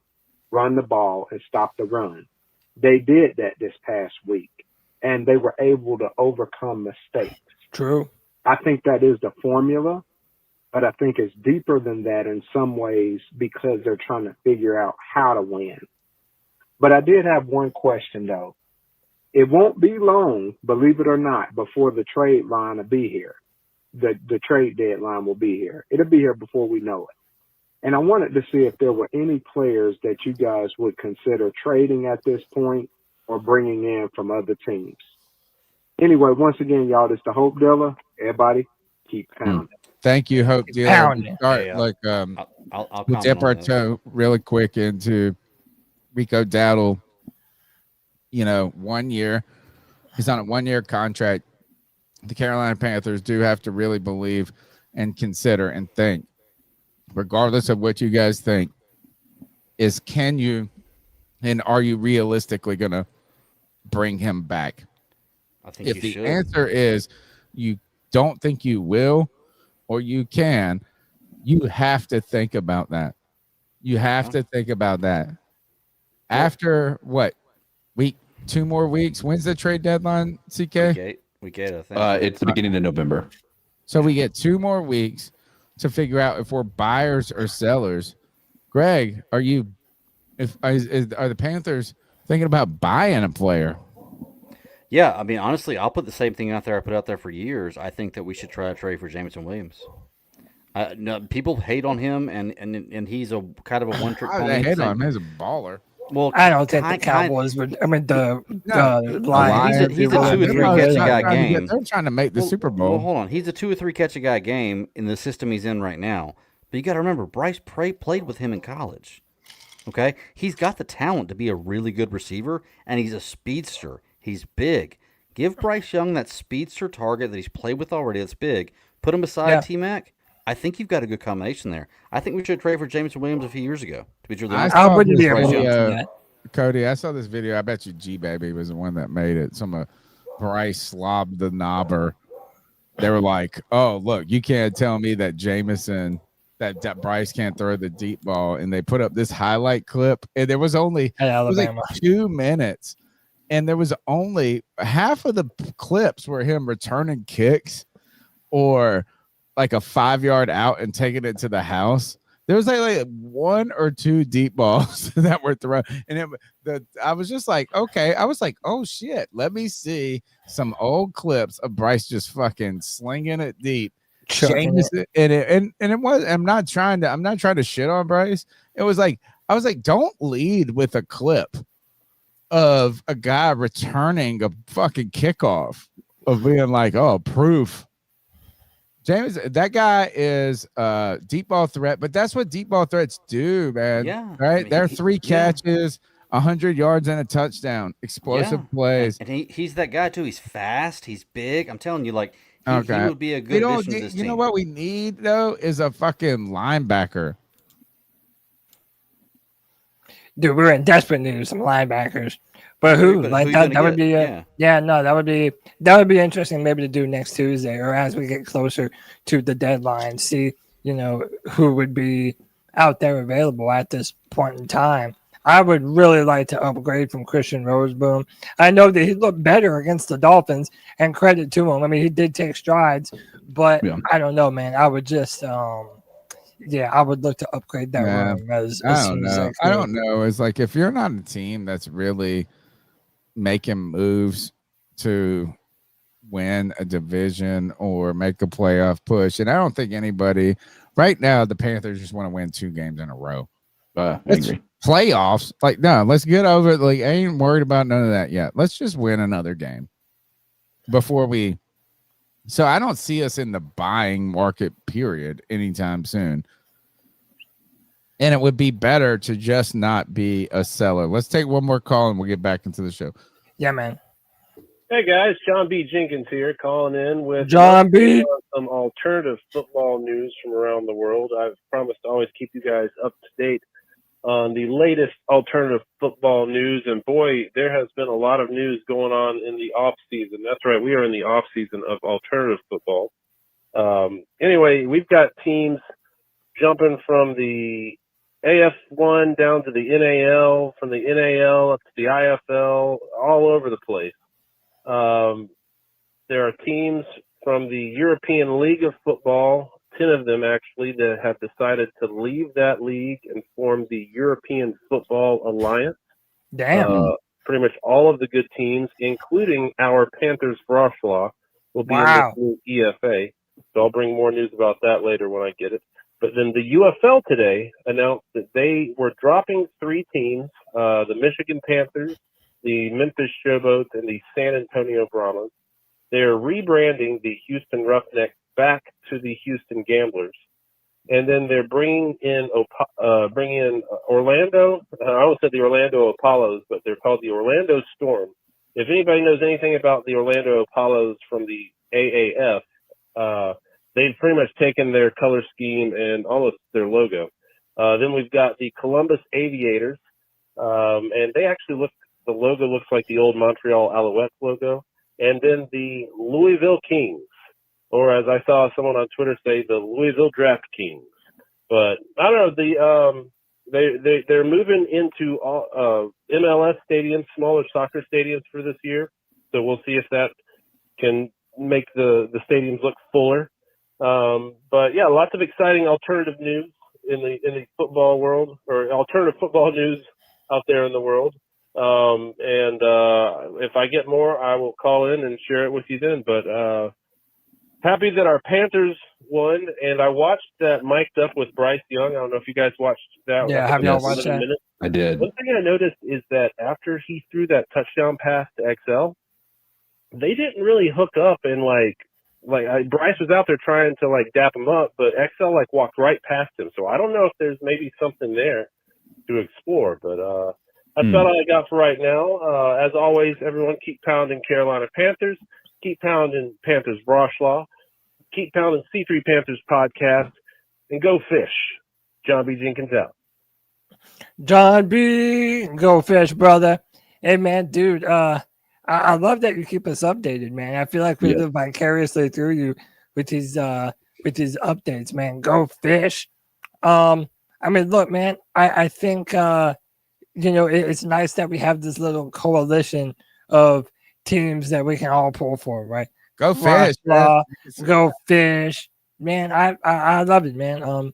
And yeah, I agree. I'm hoping that we can continue to run the ball and do some good things, man. Thank God we don't play in a league where you could get relegated.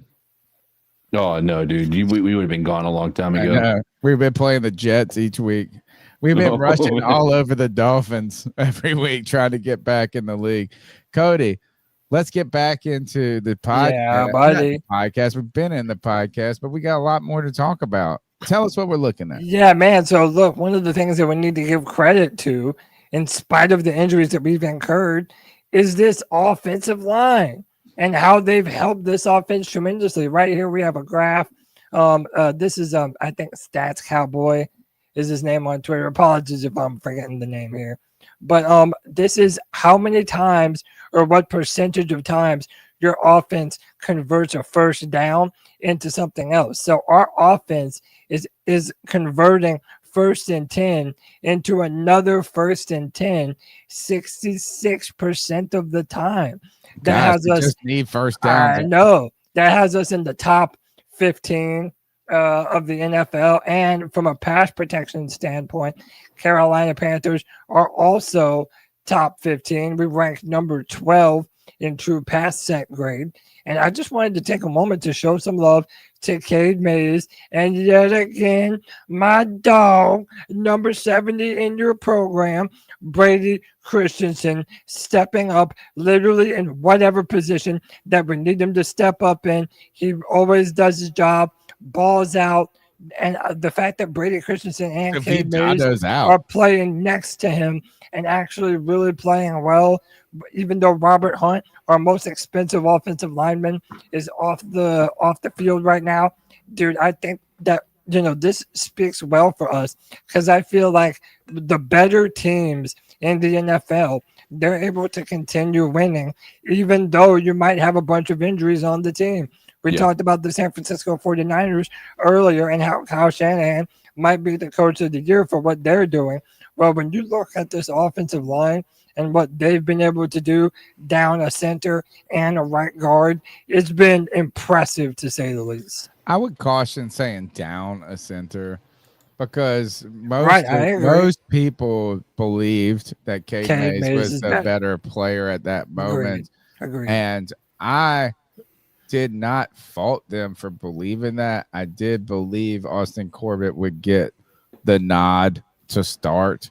And you can go back and check the tape. I said, for all y'all freaking out about this, is Austin Corbett. Sorry, Austin Corbett. I'm not talking. I know it sounds terrible, but like history, like the injury's gonna happen. Cade Mays is gonna be in there. I don't think it's not like we benched Austin Corbett addition by subtraction, but like it's like you're not like going to a lower caliber player there. The Robert Hunt injury, like CK brought up so many, like when it happened, that is a big deal. And you know what? Robert Hunt played left or right guard? Right Robert guard. Hunt, right guard. Right. Okay. Yeah, right guard, Jim. Yeah, right guard. Yeah, and our runs went to the right. Not that, look, Robert Hunt, that guy is a loss for this team. I think if you go back to the conversation we had about running back CK and getting rhythm, getting comfortable. Yeah. God bless Brady Christensen. Yeah. I mean, I don't care what you think of you. I mean, I don't even know why you would not like the guy or dislike. I don't need you to like him. It's just been strange. It's strange. Let the guy get in there and try more than 4 snaps.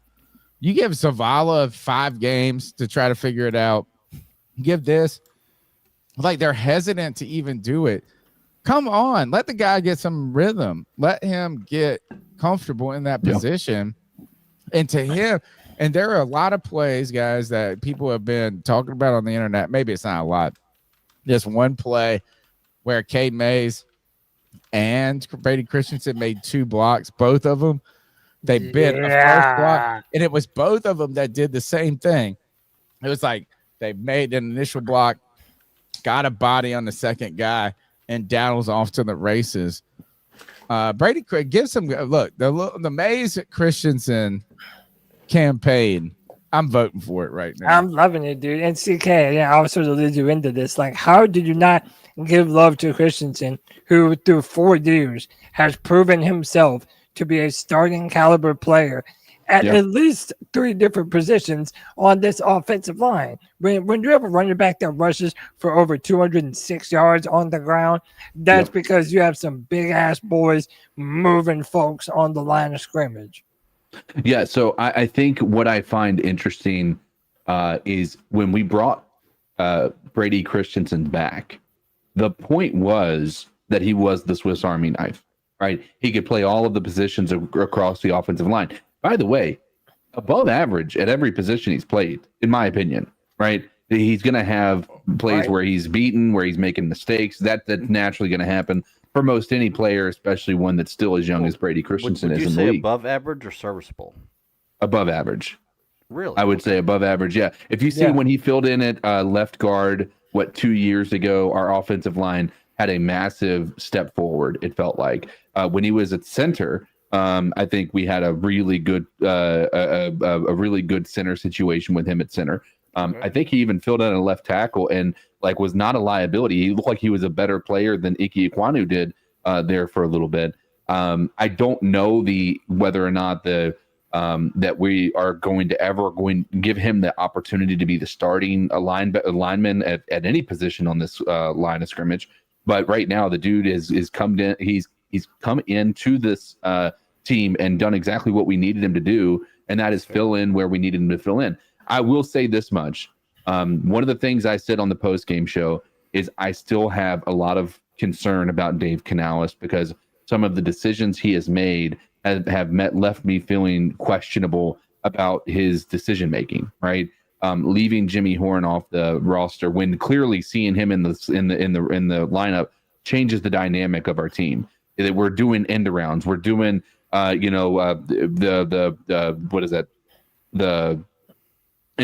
doing a lot more to be able to create a dynamic offense. It feels like because we have a guy who's fast in the backfield, and it worked. It wasn't like home run worthy stuff, but these types of things were concerning to me that we were leaving the guy like this off of the team, and everybody else seemed to be struggling. That part was a question. The other question I had is when Hunt went down and then Zavala went down, why did we not put Brady Christensen in?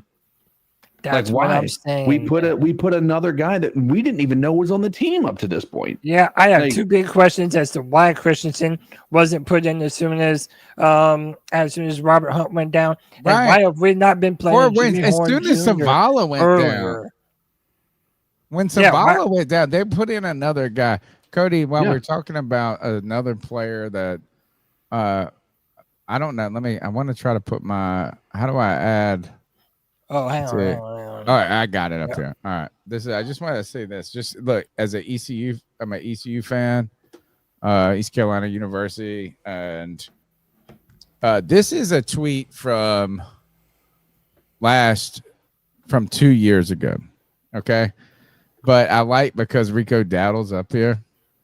And we just saw Rico Dowdle, explosive, a guy on the, what do you do with the guy on the bench? What do you do with this guy? Do you keep him? Do you go back to Chuba? And we saw Dowdle shed tackles. 2 of his big runs, the guys draped on him in the first 3 yards, and he powered through, got out of it. This was in 2023. It says week 9. And here, the reason I bring it up is the only reason I put this up is because this is former ECU great Keaton Mitchell has the 4th highest explosive play percentage, 12 or more rushes or 16 or more receiving yards, and the most yards after contact per attempt. Here's what I like about the names on this list. Raheem Mostert. I've heard that name before. Rico Dowdle. Oh, I saw him do it this past week. Don't know who Jalen Warren is. Who's the Mitchell they're referring? But look at this. Look who's last on the list. Not last. I mean, it's a good list. Christian McCaffrey, Rico Dowdle, a.k.a. Black Christian McCaffrey. Let's go. All right, that's all. Yeah, but who did they play that year, Tony? I mean, Does he see Who play? cares if they play? That's Nah, a big deal. no, It's easy to it's be really after good against crappy contact. teams. No, It's easy to be after really good against crappy contact, they're teams, getting man. Oh, come on, tackled man. and they shed mother. You're like, oh, You're right, if their against record crappy would have been teams. better. No, it's also, not a matter. but It's not a matter of record, man. But also, It's they easy tried to to do play the this to same the quality of teams. No, Right, we're but listen, talking about they got there are hit. players who play in lesser conferences that do badass shit. So you can This say is this in- about this is in the well, you NFL. can say I'm this not- about look, Ashton look. Genty this last year, who got drafted number 4 overall. He played for Boise. Like it's the same thing. Like But not these all are of the good NFL players stats. play These in are the not. SEC, They're not right. who they And play. they tried These to are do not that to college stats. They tried Okay, to I do thought that they to were the college stats. I'm sorry. right, but also they No, tried to no. do that to Yeah. the 2015 Panthers team and saying that we didn't have a good Come on, I'm strength gonna of put it up schedule that again year one more either. time so you guys can see it. This is not. This Well, I is thought they were the college reason stats, so that I'm changes everything. celebrating Yeah. it is because look, they're in the NFL doing this. I'm Okay. just saying That's I fair like then. it because Keith Mitchell is a fucking beast, bro. If he can again be healthy.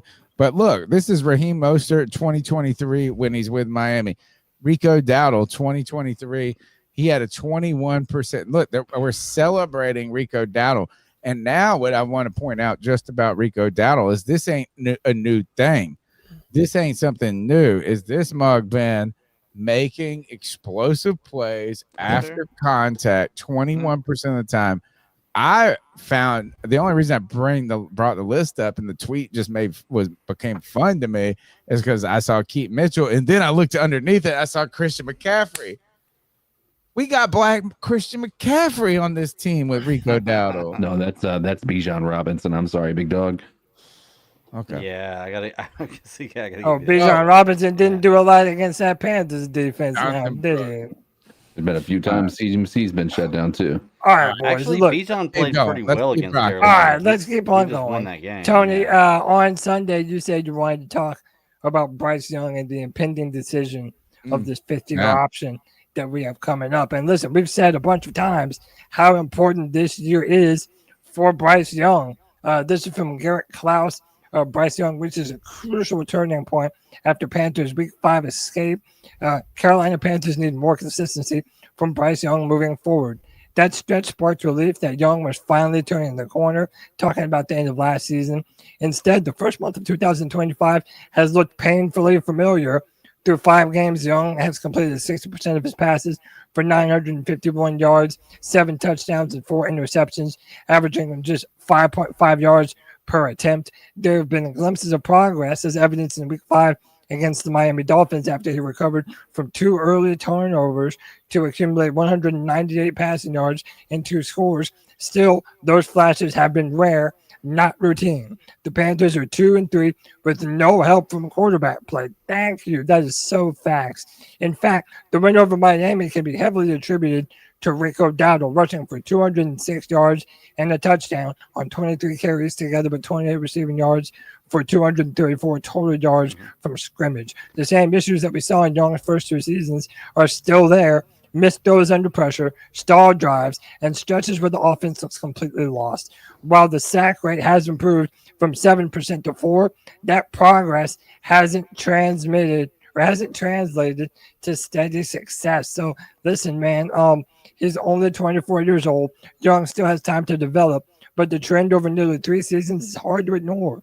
He's now up to 25 career losses in the Panthers uniform, a number that is as alarming as it is telling. For comparison, Patrick Mahomes didn't reach his 25th career loss until his 9th season. That's insane, dude. Okay. Young, almost done. fair. Yeah. Young has reached that mark before the midpoint of year 3. Sure, the Panthers' problems go far beyond one player, but in today's NFL, everything starts with the quarterback. Young's early season regression has officially landed him in uncomfortable territory, not just as a disappointment, but as the face of one of the league's most directionless franchises. If Carolina wants to salvage this season and Young's confidence, the consistency has to start now. I feel that was very well worded, and as we mentioned earlier, Bryce Young, to me, plays better after he has a terrible first half. He played abysmal in the first half, and then he was a big part of why we were able to drive the offense down the field and win that game in the fourth quarter. So, what do y'all think about Bryce? To me, for someone looking to get a big time second contract through this, 3 and some odd years of his career, it has not been inspiring at all. Okay, first of all, I think it's unfair to compare him to Patrick Mahomes. I think that's just not a fair comparison because he's kind of an anomaly. Patrick Mahomes even inherited like a freaking and one of the best great coach. Patrick Mahomes, folks. Travis Kelce, Tyreek Hill. I don't think it's fair. Andy Reid, man. But Andy Reid is a hold on. dog. I did put this question up in the chat before we started this. We got 32 votes right now about it. Is Bryce our guy or should we start shopping? It's almost split 47-53. Bryce is our guy or we should shop 53%. So we're kind of split in the fan base too. Like Bryce seems like he does. Yeah, Bryce seems like he does just enough to make you not want to give up on him, but not enough to put your faith in him. He seems like, to me, in my opinion, he's going to be a mid-level quarterback for the rest of his career. I don't see him being a dominator. I don't see him being a guy that takes a team to a Super Bowl. I see him as being a guy that at most can win 10 games on a good season. I don't disagree with that, but I also would say we all said the exact same thing about Sam Darnold and the exact same thing about Baker Mayfield when they were here playing quarterback for the Carolina Panthers. That's fair. And those two are front runners for MVP in the NFL right now. That's fair. I give you that. So maybe it's a system. Either way, I don't think Bryce Young is the guy that's going to be the future of Carolina. I don't think he's going to be our quarterback for the next 10 years. I don't think he can be. Yeah, I don't think he's a terrible guy, but I don't think he's the guy that's going to put us over the top. Right now, as we've said on the post game, we said it a couple times. He is not showing us anything that makes us say we're going to pick up the 5th-year option. Not at all. Right. There's nothing that justifies us saying at the end of this season, this guy is going to be, we're going to commit to him for 2 more years and spend that extra money that we're going to have to spend on a 5th-year option. However, I will say this much. I think that there's a lot of time left in the season. I think we've seen flashes. We just need to see less than flashes. We need to see a diesel engine. Something that we need this. You're right, CK. We need to see flat. We need and this is not me just like, oh, I don't like the guy. I want more than, I won't say more than anything, because there's a lot of things I pray and care about in my life that are more important than who the quarterback is for the Carolina Panthers. Yeah. But we needed to work out. We need Dave Canale. I don't want to get back into the hell of new coach, new quarterback, new cup like this. I don't want to be in that. I want Bryce to work. Right. Yeah. Right now, I don't have again, I'm rooting for him. And it's like it's this fucking roller coaster of, oh, terrible or whatever, question, and then, hey, there you go. Pass, did the thing.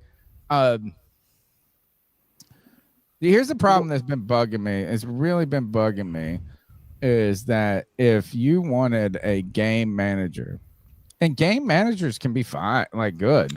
But you don't trade your team for them. No. I mean, if you don't want to, I mean, like, say I'm okay with a game manager, and then we build a game manager cannot turn the ball over. Hey, Tony, can you enunciate the M, please?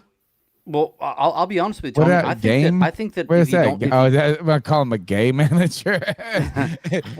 Tony, I'll be honest with you. I think if you take away Bryce's fumbles, I would rather have a gay manager than a game. No. Look, is if he is a game manager, not a game changer, not this and that, it's fine. If you're a guy that's going to go out there and get it done, you put players, and not that you have to put incredible talent around him, but you put enough talent around him. They are not a detriment to your team. They're a contributor to the team. I've called this for so long. He is a short, black Alex Smith. Well, look, here's the thing: you cannot start off. You can't be a game manager and turn the ball over. You can be a game changer and turn the ball over, because then you're like, oh, that mug does so much, and he can turn the tide. You can't be that game manager and turn the ball over. And I'm sorry, I am not with this. He plays better when he turns the ball over. Fuck that. No, Cam Newton. Now look, Cam sexual right here. Cam needed to get some dirt on his jersey before the nerves were up. That's what I always said with Cam. Just run the ball. You don't think Bryce Young is the same way? Well, so dirt on the jersey for Cam is turnover in the first quarter to Bryce. Fuck, I can't live that life. I cannot live a life where we're like, we'll spot the other team. No, I agree. I'm talking about this season. What I have said about Bryce Young. I don't know. Listen, we have long since got past the point where I say he was not worth. Hold on, dude. We have not gotten past the main objective of the question. Is that was he worth everything that we traded to go and get him? No, man, not at all. But one of the comparisons that I've said that Bryce Young could be at his very best is Brock Purdy. And a lot of people are like, no, that's stupid. But dude, if you look at it, but that's what I'm saying. If you look at how Brock Purdy operates the 49ers offense and what he does in that Kyle Shanahan offensive system, that is the best of what you're hoping for Bryce Young to be. The problem is he hasn't been anywhere near as accurate or anywhere near as consistent as Brock Purdy, who, by the way, was Mr. Irrelevant. He was the last pick of the draft. Wasn't it the same year that Bryce was drafted, or maybe the year before? It was the year before, yeah. The dude was not highly recruited. He was not highly evaluated in the NFL, and yet he has been a markedly better quarterback than Bryce Young. And if you're going to call that a game manager, that's fine. But at some point, he actually has to start managing the game. Which is not turning the ball over. I don't think that he does that well. We're not disagreeing. Well, look, I think truly, honestly, if Bryce Young didn't have was it 4 fumbles this year? Or is it 3 or 4? Three. Three. Oh Okay. my God. Without those fumbles, I think he could be 4-1. To be truly honest with you, I think those fumbles right there. That's the problem. I think those fumbles right there are what have screwed him this year. Well, without those fumbles, this is a totally different game in the beginning of the game getting down. I think that without those 3 fumbles, Bryce Young is being talked about totally differently this year. His physical limitations are a problem too. I agree. Yeah, I agree. I think his fumbles stem from his hand size, by the way, personally. That's fair. I really do. I think it's a legitimate concern.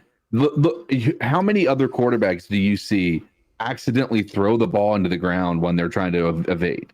Like, not anything else. I mean, you might see them like accidentally hit it on the side of their body and it knock it out themselves with their other hand or something like that. Something fluky, right? How many other quarterbacks have you seen just accidentally, when they're trying to juke somebody out, like move their hand and not be able to have enough of grip on the ball that it falls out of his hands? Like that. Okay. That's I just looked. Hold on. I just looked up his hand size. His hand size is 9 3/4 inches. That is average for an NFL quarterback. Look, I don't know what's going on. I don't think it's about hand size. Average. I think it's just about know strength. this is he turned the ball over. I don't care. Is like That's what you I'm can saying. say. But Broadway Joe says you can't fault one fumble. The man was trying to make a play. I'm not faulting anything. If you are a game manager, not a game changer or whatever it is, 3 fumbles. or you are this, like you don't turn the ball over. And I don't care. I'm not talking about a specific turnover. He needs to be that at the end of the season. Bryce Young does not need to be a 5,000-yard passer. He needs to be a 3,500-yard passer where his interceptions are way lower than his touchdowns. Game managers do that. I am rooting for him. I want him to work. I got to see. I want the intangibles, the brain side, all of those things. That the reason you did trade up for him, because he is the most intellectual, the leader, whatever that is. That's fine. No, I mean, like, let's do it. Like, I'm cool with it. But I will say, you cannot. There is it just as bad? If you draft a quarterback only because of their physical skill set, That is not because of what they did in college, not because of what they showed. Like, you know what I'm saying? Like, is that they can just throw a fucking football through a piece of plywood in the underwear from their knees. Yeah. You know, like all those during things. their college film.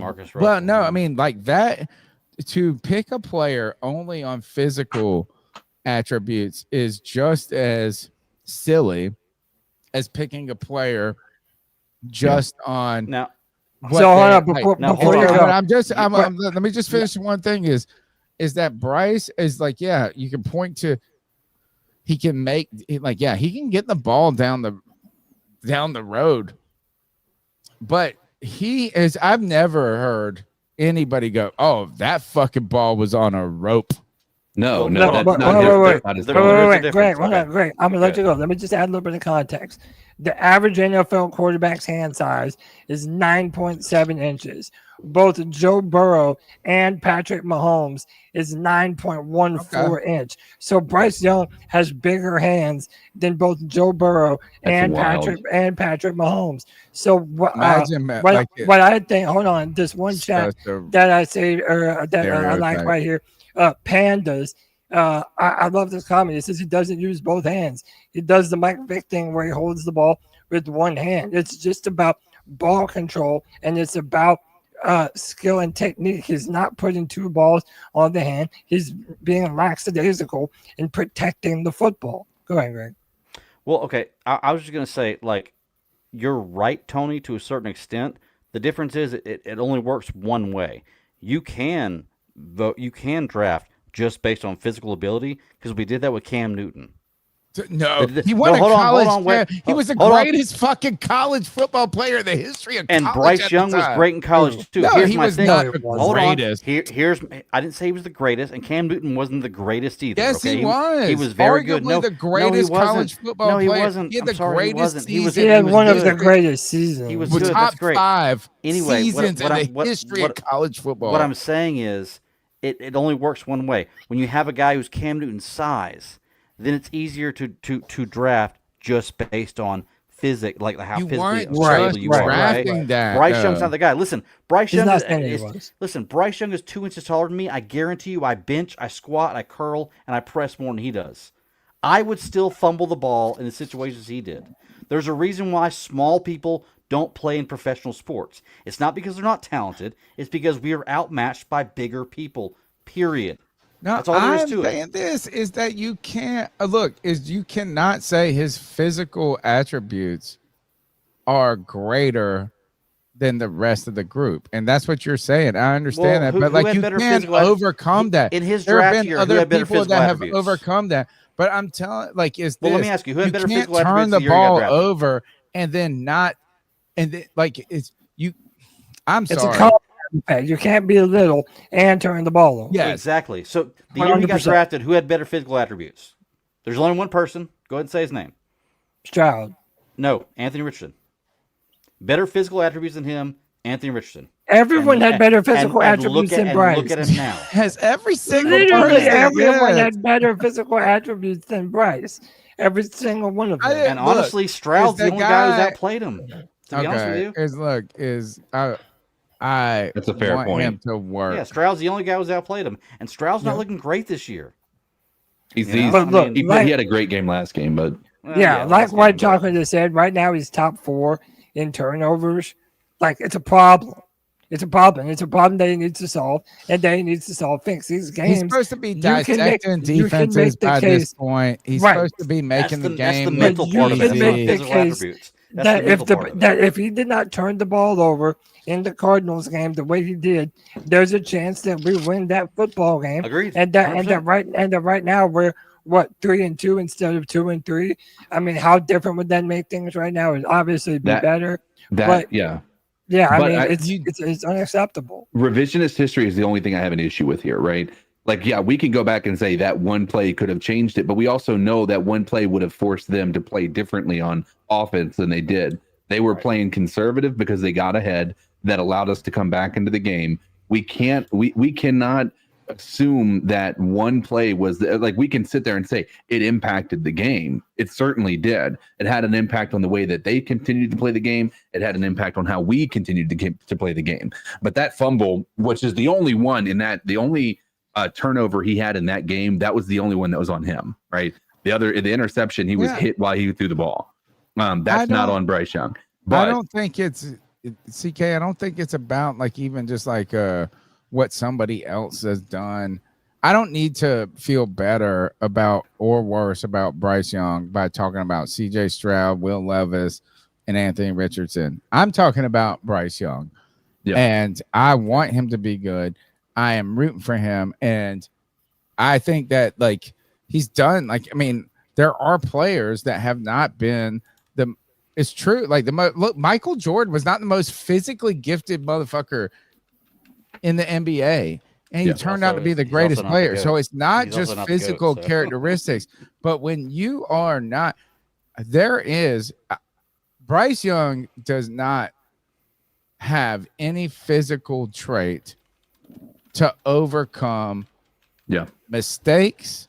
I agree. And adversity. And the physical characteristic is the head. And maybe he has been doing that by not being dead in the water by what has happened with him. But like, you cannot, like, when he's run out and scrambled, and you're like, oh, he in college, he threw off platform. He was running forward with authority. The guy with the like back 8 yards. And I'm not saying I could do it better. I'm not saying he's like, he doesn't even have an arm. It's just, he doesn't have. Cam Newton got away. And look, you can say, people that have great physical gifts can get away with some stuff. They can be a little late to a throw because they can zip it in there. I am really concerned that the physical, like if he isn't, like, he has to just show us he can fucking deal. Like, he's just special. Or else I'm going to start to wonder, is like, man, and you know what? See, you're starting to wonder, Tony. I've already seen enough. No, it's like I just didn't want the fact that we're still having these conversations of, oh, well, maybe if we see this, and this, everybody knows it's a general rule of thumb that by year 3, your rookie quarterback is supposed to be coming into his own. Everybody said that Josh Allen in year 1 and year 2, he wasn't accurate, he wasn't good, but he continued to get better and better and better. And in year 3, he looked like the Josh Allen that we see today. You can make the case that Bryce Young has not made any strides since his rookie season with the amount of times that he turns over the football, that he's missing wide open wide receivers. It's a problem at this point. And let's be real. If we had to decide right now, if we were picking up Bryce Young's 5th-year option, how many of you would do it? No, there's no, I don't there's think no reason. anybody, would you do it? No, Tony, if you had to decide right now, based on what you've seen of Bryce Young, would you pick up his 5th-year option? No. And I don't think. So why do I have any reason? Why do I have any reason to believe that he's all of a sudden going to take this magic leap down the stretch? I think that he's dependent upon a good run game, an incredible offensive line, and if you don't have all those things, your offense is dead in the water. I don't do you think that it's a possibility? Is there a situation that you see him actually turning things around? If you go out and deal, CK, and you get like, and all of a sudden, and that is, we're not talking about him throwing a piece of like has changed his game, but like you don't turn the ball over. You know, he's 23 for 30. He's 225 yards and 2 touchdowns, no interceptions. You know, and you get consistency. Yeah, I could see like, hey, let's give this more time. Let people grow into it. But if we were right now, I don't think anybody, and I'm not saying like I don't like him, I don't want him to be good, and I fucking hate how I'm not even defending. Is that there is nothing at this moment that says we want to financially invest in this player other than we wanted it to work out. But let me play devil's advocate real quick, okay? Just based on what Cody said there. I agree with y'all that I don't think Bryce is the guy right now, just based on what we've seen so far. But what quarterback in the NFL without a decent run game, a good offensive line, and some decent receivers is that guy? Like, can you name one quarterback in the NFL? We don't need him to be the We're guy. not. But here's the thing, though, Greg. Greg, we're not guy. saying that a good quarterback doesn't need those things, but you're kind of saying what Broadway Joe is saying.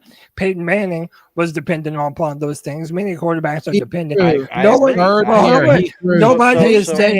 Nobody is saying that a quarterback doesn't need a good line, doesn't need good wide receivers.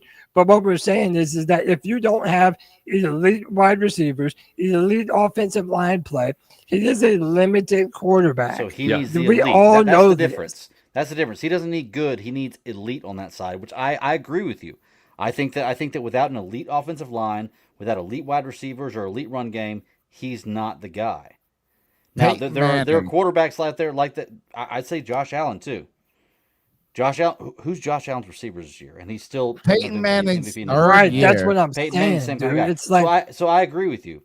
I'm just saying that, like, I don't know. I'm trying to give Bryce the most grace that I can because I've been the biggest Bryce hater on the show. 3 touchdowns, 15 interceptions, 4,400 yards his third year. Yeah, well, I mean, Peyton Manning. Okay, once again, I don't like it was a different NFL. It was a completely different league. Hall of Fame player. It's also one of the best ever in the game. You know, like come on. Yes, I think it's a silly fucking analogy to be like, oh, Peyton Manning needed people around him. Fuck it. If every quarterback does, but some quarterbacks are more dependent on the talent around him than others. And by the way, in today's NFL, all the quarterbacks that are generally coming out, they want them to be big and they want them to be mobile. I wish they would do more designed runs with Bryce. I don't give a fuck how small he is, but they're not going to do that because he's 5'10", 195 pounds soaking wet. So it's like you are limited with what you can do with him offensively. And the fact that he's still not being accurate, still not hitting his receivers in strides, unless it's at the very end of the game, like I'm saying, it's so frustrating because he does just enough to give his super fans enough to hold on to and be like, yes, he's the guy, he's the dude. It's like Lamont Langford, who just said Peyton Manning had Hall of Famers everywhere. You know what? I bet if we put Bryce Young on the greatest show on turf, he would have been greater than Peyton Manning. But Tony, you know that's what everyone's saying. We are on a Panthers podcast where every single person wants these motherfuckers to win. Did you just say he would have been greater than Peyton Manning if you switched it's called out Peyton sarcasm. It's called sarcasm. I got you. Okay, my bad. Right. My it's bad. like because that's fucking ridiculous Okay, and it's yeah. diminishing and it's demeaning and it's an asshole thing to say to somebody who is a great. Right. I agree. Everybody on this podcast and every Panther fan wants Bryce Young to be great. Yes. And by the way, people saying that nobody in here, not a single person in here is coming with their dick out saying, sign Bryce to a fit. Does that not tell you something? That even the most glass half full guy is trying to say, well, if they did, nobody is sitting here going, oh, it's a no-brainer. Sign this motherfucker and build a team around him. And you know what? I hope that this mug just goes and throws 20 touchdowns with no picks for the rest of the season. But the boy has put the ball on the ground. He's not. Let him be a game manager. I want a game manager. They've tried to let him, and he barely does that. Hey, They've tried I'd rather build a franchise around Trevor Lawrence than Bryce Young simply because of size. Yeah. Simply okay. I think arm that's fair. talent. I think the talent is about the same. I think that's Not fair. arm talent. I think it's about the same. I think You're going to tell me that Trevor Lawrence doesn't have a player. Greg, are you going to tell me that Trevor doesn't have a bigger arm than Bryce Young? He can throw the ball deeper better. He can throw it deeper better. All right, that means something. And in the tighter windows. Like but that's not in Bryce's I don't know wheelhouse. about tighter windows. Bryce, hey, look, 100%. Broadway Joe. I've watched Trevor do this Bryce entire can put the career. ball in the window. He did it last night. Broadway Joe, you must. If you are under, you gotta be under 35. Drew Brees got the boot for Phillip Rivers. Yes, Drew Brees went on and had a fantastic career. No, he did. He did. But you know what? Drew Brees had a shoulder injury. Went to the Dolphins. They were trying to and then they backed out of it. And he matched up with Sean Payton, and he had a great later career. But don't act like, and I hate Phillip Rivers because that motherfucker would throw a bazillion picks in the fourth quarter at the end. But that mug ultimately is a Hall of Fame quarterback too. Yeah. You're like, oh, you moved on from a Hall of Famer to a Hall of Famer. I need to take a break because I need to take some pills. You want to hear something crazy? I saw this today. Most yards in a season by a receiver was Calvin Johnson. Second most yards was Cooper Kupp, and Puka Nacua is on route to be the third most, or at least break one of those two records, be top three. And they've all three been receivers for Stafford. The Rams. Yep. No, not the Rams, just Stafford. Stafford's been the guy. Stafford might be. Hey man, we're sleeping on Stafford. Is he like might be one of the greatest quarterbacks to ever play. I don't care. Yeah, that dude. If Stafford had been on that Chiefs team that Mahomes inherited, I don't think that it's a different outcome for Stafford than what Mahomes has had. If Stafford's on the Patriots instead of Tom Brady, I think Stafford wins more Super Bowls than Tom Brady. I'm with Anthony. Stafford's a Hall of Famer too. Yeah, easy. I want to take another call. The number's 252-228-5098. Yo, it's showtime. Lou from Fort Myers. What up, Lou? I haven't called for the last two games. I believe I didn't call for the Patriots game, which was a crazy. Hold on, I'm on the phone. Which was a crazy blowout, and then this game now, bro. And I ain't gonna hold you, bro. I don't know what our team is, bro. Like, part of me wants to say our team is poverty, and the other part of me is like, damn, bro, we still got hope. Cause like Miami is a bad team, but they ain't a bad team. You know what I mean? They're pretty bad. And then ESPN got us on the power rankings up there high. So it's like, bro, I don't know, bro.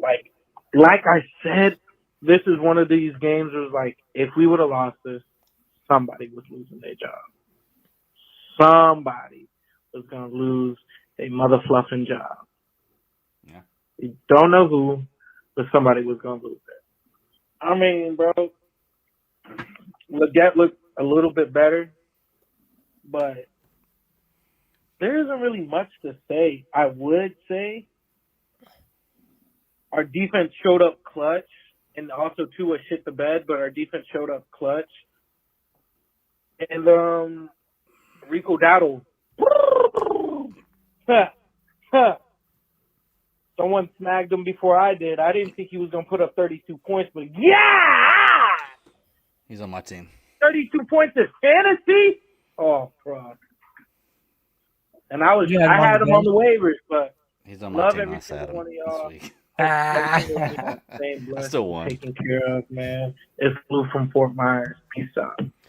Hey, appreciate you, Lou. I love that call. Hey, real quick, I want to point out in the chat, Tripe X. I don't know how you pronounce it exactly. He said, "Can you imagine if we move on from Bryce and he becomes the next Darnold or Baker or pops off another team?" I don't care. I don't give a damn if we get rid of Bryce and he goes to another team and blows up. It just means that we suck in coaching and everything else. I don't care. If he can't perform here, I don't care. I don't care if he goes great for him if he goes to another team and has success. Really, honestly, I'm proud of him if he does. I do not care if he goes somewhere else and has more success. I want success in Carolina. I don't give a shit about anything else. And by the way, even if you look at Baker Mayfield and Sam Darnold, they at least, they were inaccurate a lot of the time, but the highs were higher. They at least had some explosive plays that they were making down the field. The arm talent was never truly in question for either of them, especially Sam Darnold. But to me, that is in question with Bryce. Those two guys were more talented in a lot of other ways than Bryce is. And by the way, like Baker a fair shake either. Really right, that's what I'm saying. So even if he does go somewhere and go and thrive, it's going to be scheme dependent. It's going to be someone like a Kyle Shanahan, somebody like a Sean McVay that's going to have to get the most out of Bryce Young and put him in that specialized kind of offense. And I think that's what we're dealing with. You know, that's been making the rounds on Twitter. People shaming the Panthers by showing both Sam Darnold and Baker Mayfield in Panthers uniforms right next to each other, and then showing what they're doing now. It's like a way to just make fun of the Panthers. That's in style right now. Did you see Baker diss us on the interview? Yeah. It was like someone asked him about the good times in Carolina. Like, who? He was like, well, what good times? Yeah. There was no good times in Carolina. Yeah, it was. But here's my issue with this is like the idea that I'll be honest with you. The time that Baker had here, there was a lot of things that were not his fault. And I would absolutely agree. But he looked just as bad as Bryce Young does. And I'm not even exaggerating on that. Pass. Remember how many times he hit a dude on the helmet? Dude, we used to say the same thing. Was he too short almost? Yeah, that was a conversation that we had, and we started to say the same thing in that first year when Bryce had like 2 batted balls, and then he didn't have any more, and he has probably less batted balls than anybody in the league right now. But like, yeah, Bryce, the idea that somehow Baker Mayfield played better than Bryce Young did here in Carolina is absolutely hysterical. There is I'm not going to sit here and say it was worse or any worse than Bryce Young, but it was bad. I think Sam Darnold played better. That's what I was going to say. I was going to say out of the 3 quarterbacks that we would talk about, if you said the 3 quarterbacks in Carolina who played who had the worst or best is Sam Darnold definitely played better than Baker. Yes.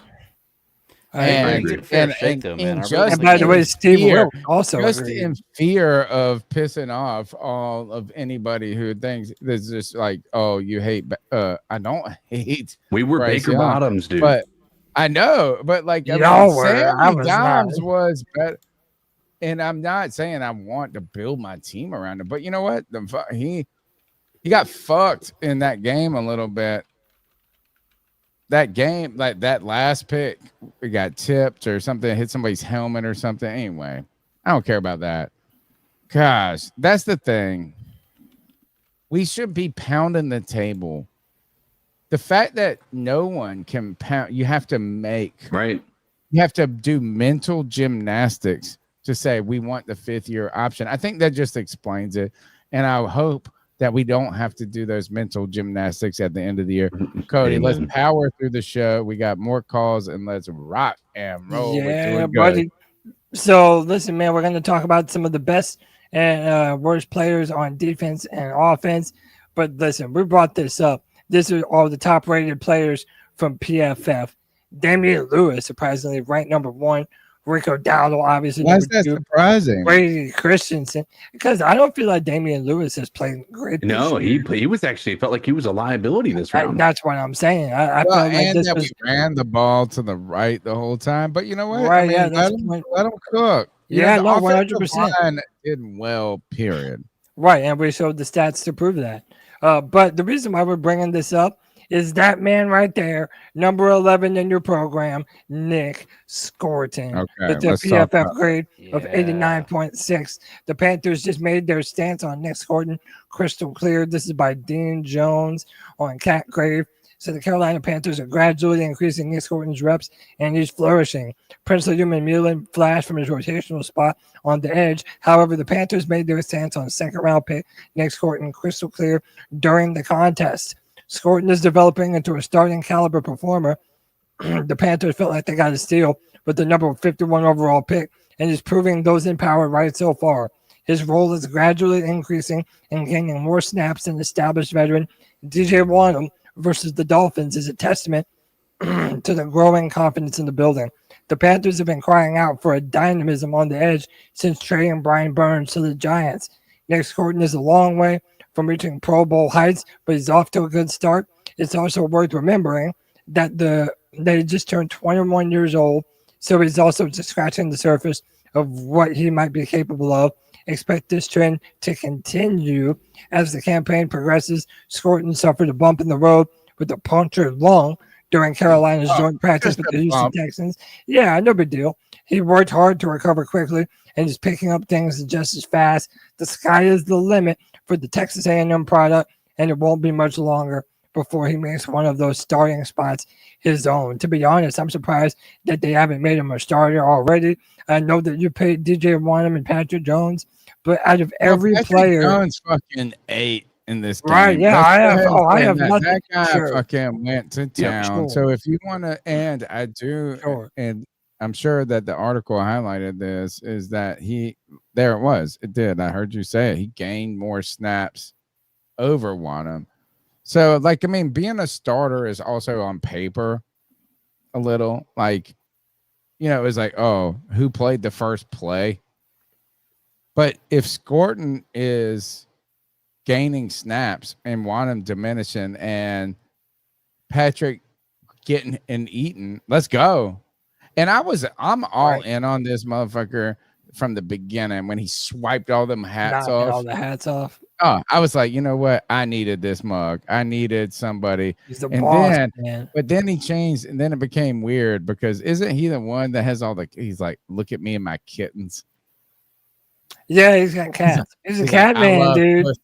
And tackling quarterbacks. He's got a Maine Coon cat, like a giant Maine Coon cat. I'm not. Yeah, I'm a cat. Hey, man, listen, our fucking logo, our mascot is a cat. You know what I'm saying? It's not no kitty cat. You know what I'm saying? I like hey, that. man. I like that kitty. Dude, listen, what I'll say is, and by the way, this sort of leads into our next one. Dude, the rookies that we have drafted have, for the most part, really looked the spot, man. Nic Scourton, as we already talked about. But, dude, Corey Thornton has continued to impress. Prince William Yellen looks good. You all see what Tetaroa has been able to do. How about Mitchell fucking Evans, boys? I think this tight end from Notre Dame, got a touchdown. He's aggressive. You're able to put him on the line. He's a good blocker. But now he's showing that he could be dynamic as a pass catcher. I love this man, and I have long been calling for, since the days of Greg Olsen, to have more involved tight end play in this offense. I love the ability to be able to run with two tight end sets, and I think between when Jatavian Sanders comes back, Mitchell Evans, and even Tommy Tremble still continuing to play well, I love what the tight ends are continuing to do for the Carolina Panthers. But shout out to Dan Morgan for showing his evaluation chops and getting a lot of these really good players involved on the team, including Jimmy Horn Jr., who made a big-time game-saving play in the fourth quarter against the Dolphins as well. So shout out to the Rooks. There is a youth movement here with the Carolina Panthers. Is Mitchell Evans, Jatavian Sanders coming back from injury? Should we talk about that? Helps our depth. I'm not sitting here saying let's cycle out Mitchell Evans. The guy, at least he gets a touchdown in the fourth quarter every game that we win. I don't know. This guy, he made a big play in week 2 and on not special teams, but a goal line block. I don't know if he's a barn burner guy that's going to be. I don't think he's going to be no Travis Kelce or something like that. But I like this guy. He got a little Strahan gap in his teeth. I like that. For sure, me too. Let's go, man. I mean, don't man. reduce his snaps is what I'm saying. Oh, for sure. Hey, I think Greg has to get out. You want out? You want it out, Greg? Yeah, you're muted, bro. Yeah, sorry guys, I got things coming up. Single dad stuff I got to take care of real quick. Oh, good, brother. Yeah, but hey, seriously, awesome to be on. I want to stay on the whole show, but I gotta go take Who care of you this got? real Who quick. you got to win your win this week? We didn't get played you last week. Dallas this week. Yep, Dallas at home. At home. Carolina. Until we lose at home, we'll take Carolina home games. So, and Love honestly, I think we have the talent in a revenge game against with Rico Dowdle. If I don't know if Hubbard's coming back, but if Dowdle's the starter, I don't see any reason why he's not going to put up 100 yards and a touchdown. So Carolina. W for Greg. All right. All right, Greg. Appreciate you, brother. Have a good night, Hey, man. man. Yeah, fellas. I appreciate it. Love y'all. I'll see you. All right, later. Yeah, appreciate you. Love you, man. Power. Let's go. 2 tight ends set for the rest of the podcast. Yeah. All right, so this is the power rankings. I don't know who this is from. I think it might be an amalgamation of all of them. But the Panthers right now ranked number 25 in our division rival, the Tampa Bay Buccaneers. They are ranked number 3 right now. All right. There's 32 teams in the NFL. The Carolina Panthers are better than the Dolphins, correct? Yeah, absolutely. All right. The Carolina Panthers are better than the Las Vegas Raiders, correct? Yeah. The Carolina Panthers are better than the Cleveland Browns? Yeah. Yeah. But Correct. somehow we're not better. The Panthers are better than the Titans? Correct. Correct. The Panthers are better than the Giants? Yeah, 1 spot. Correct. No, like I'm talking about just if you were making your power. Oh, yeah, rankings. for sure. Yeah. All right. So the Giants, I just picked the people that have worse records than us. Are the Carolina Panthers better than the New Orleans Saints? Yeah. Yeah, and how are they ranked ahead of us? 5, 6. They're ranked ahead of us for beating the Giants of all They teams. moved them up dude. 4 spots. It's hysterical. 4 spots. That's the dumbest shit imaginable. Oh, by the way, we're number 25. The Falcons are 18. We shut them out by 30 points. A shutout. They had a bye last week. I think the Falcons, who on this list is too high and who is too low. I think the Saints need to be bumped down.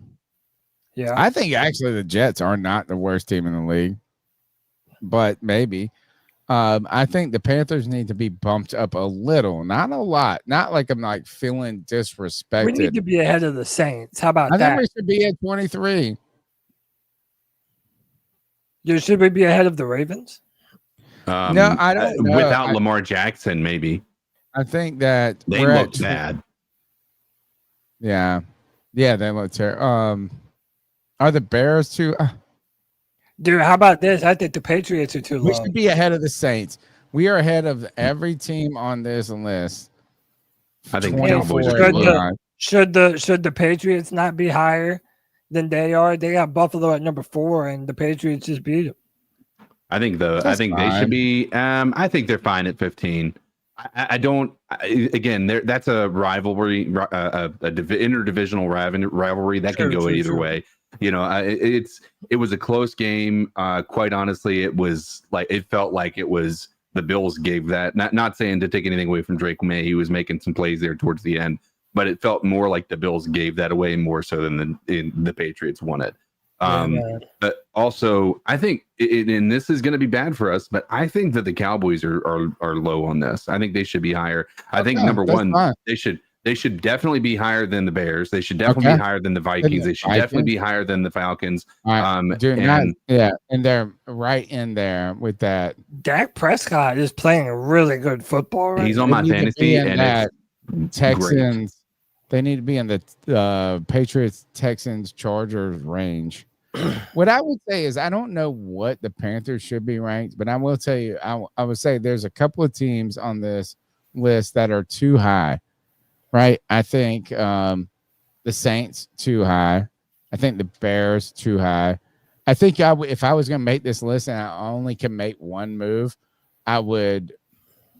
Oh, I don't even know if I could do that. Like I kind of flip-flop the Cardinals. The Cardinals are not bad, but like, damn. Dude, We're not better than the Ravens, but fuck. No, the Bears and the Vikings, they're a little high on this list. Yeah, I agree.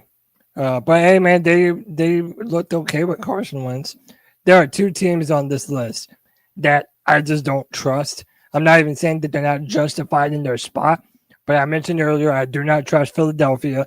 Right now, they're the number 1 or number 2 ranked team. Pardon me, bro. I don't trust the Packers. I don't think the Packers are a great team long term. You've gotten these are 2. You know what they both have? They're the same team. They lull you to sleep. They lull you, and you're like, "Oh, they just won. They just won. It's not that big. That's not. They're both good. Don't fuck around with these teams. They're both good." Yeah, man. I don't know. I mean, all right, let's keep going. I'm not going to spend too much. How the Saints are up there? That's I don't get embarrassing. that. It's so I don't stupid. get it. So stupid. This is Should where we are not in be the ahead division. of the Coke. Yeah, no, you're 100% correct. So this is just where things stand in the division right now.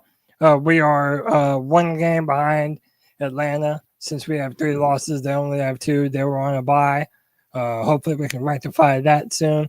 Now we are at the end of our show where we get to know your foe. This is courtesy of Panthers.com. As CK mentioned, with him being on the fantasy team, Dak Prescott is on a run, and George Pickens is finding his place. Quarterback Dak Prescott has been throwing it across the yard. He's second in the league in total passing yards with 1,356, and is 4th in overall yards per game at 271.2. He's protected the ball and himself, throwing 10 touchdowns to only 3 interceptions while taking 7 sacks. He's also rushed 12 times for 58 yards and a rushing touchdown. Boys, it's been so listen, what did they say about CeeDee Lamb? He had CeeDee Lamb to say but Lamb. Right, so Lamb is still out. Lamb is still out, and I don't think that he's not playing against Carolina, but it has not mattered much because they have not had him. To me, this is what the Panthers are going to have to stop. We are going to have to stop this Cowboys passing attack from torching our defense. We need guys like Nic Scourton, Patrick Jones, DJ Warnham, and Princely to get after the quarterback and hurry Dak Prescott for sure. Yeah, and the Panthers defense, as we have talked about, which I believe has been the best unit on the field. Now it's time for them to prove it, right? Like this is going to be the test. Yeah. And we're starting to enter that land of getting closer to week 6, like you said. Like, do we find out if the Panthers defense has had a couple of good games, or are they good? Or are they strong? Or like this and that. Dak Prescott, George Pickens. Cody, before we go to know more of our foe, let's take 2 more calls because we got to get these out of the way. Not out of the way. We love it. Keep going, but kind of mix it up. Sir Mix-a-Lot style. And have these fat fingers. Why are you doing this to me? What is today's date? Today For is real? It's October 7th.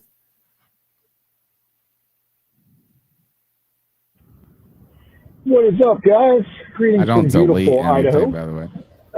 Hope all is well. Great to hear your voices after the victory on Sunday. I was invited to go play golf at a course that I've wanted to play at. I said, fuck this team. You will not keep me locked in on a Sunday afternoon. So I went and played a round of golf, had a wonderful day, came back, watched the game, and whatever they do on the channel where they cut out everything. 39 minutes, watched the entire game. It was wonderful. Everybody's super stoked on this team now. Now they're the greatest team, greatest 2-3 team in the history of NFL. I don't know. I feel like that's half of the fan base right now. All right, Tony, I'm with you. I've been watching football. I'm older than you. I've been watching football for 45 years that I can remember. I still don't know what the hell a zero tech is. Cody, maybe we could have a beer and you could explain that. Yes, sir. But what I do know is a shitty team versus a good team. And I saw some Bucs versus the Seahawks, and I saw 2 teams that are going to curb stomp the Panthers. I saw the Chiefs and the Jags. That was 2 good teams fighting their way through adversity. I don't know, man. We got Dallas coming up. I think we get beat by Dallas. No big deal. Kind of expected that. big thing will be the Jets the next week. What are we going to be saying if we lose to the Jets? We will be the Jets. Anyway, you guys love what you do. I did have a question for you. Is it absolutely insane if we bring Rico back next year? I know 3 running backs on the same team, but old bum knee Johnson over there, I don't know. Might not be the worst thing for us. I know your thoughts. Keep pounding, boys. Love C3. I think financially it will be insane because we know that Rico is already revenging it up. Strap up your seatbelts, upset. Like he knows that this is his moment. He took a big risk in playing for the Panthers, being the number 2 guy. He's going to want to get money. And so either the Panthers pay that, and I don't know if that is financially wise. But going back to this Cowboys game, as we were talking about, know your foe, and he's like, we're going to lose the game. And I don't think that's like a poor position to have. You're talking about Dak. You're talking about this. We'll get more into that. There's going to be more Cowboy fans probably than Panther fans at this stadium. We need, and it doesn't matter if it's this game or whenever, we need back-to-back wins. We need some momentum.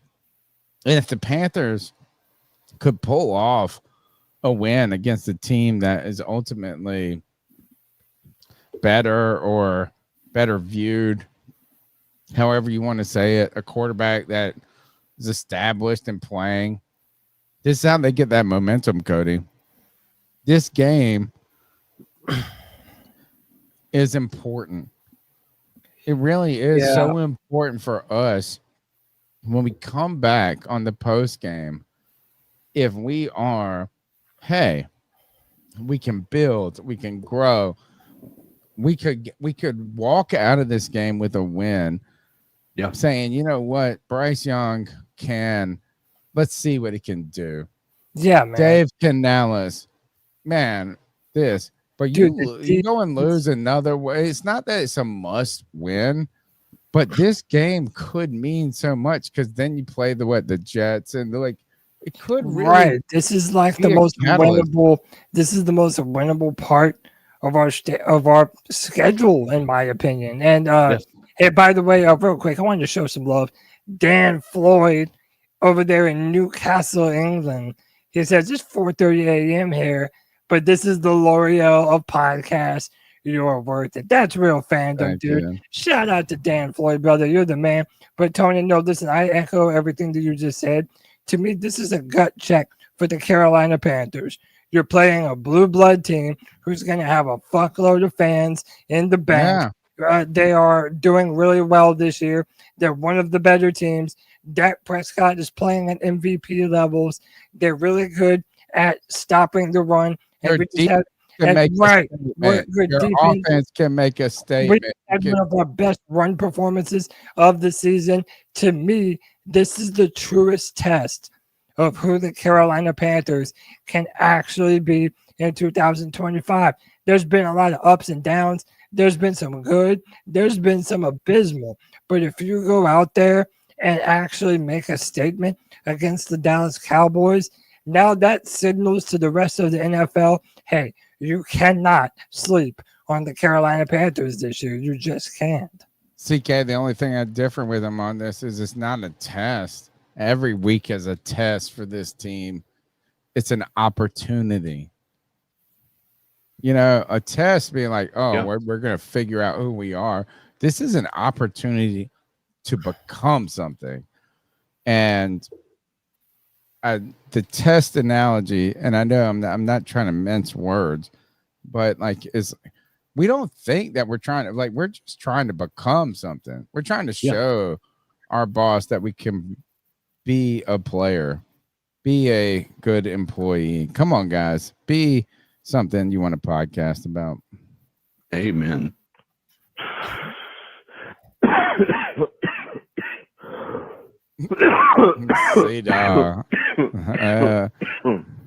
Man, you know he does that on purpose too. I love it. I'm smoking on that goddamn Miami Dolphin pack. Right I got some of them Dallas Cowboys rolled up. Smoking on that tuna Dallas fish. Cowboys tonight. But real quick, man, whenever you come in here, please hit the like button. Please subscribe to the great fucking content. The C3 Podcast is the longest running Panthers podcast on YouTube. You know, they go live every Tuesday. They got a free for all every Friday. They got a Madden simulation on Saturday. They got the game recap every Sunday. The longest running Panthers podcast on YouTube. Put some respect on a motherfucking name. Yes, sir. Appreciate you, Steve. But real quick, man, it's me, C-Dawg, 1983 TV. Man, that was a cardiac cat win Sunday. That was a perfect example of a fucking cardiac cat game. But with that being said, man, we got the Cowboys coming up next.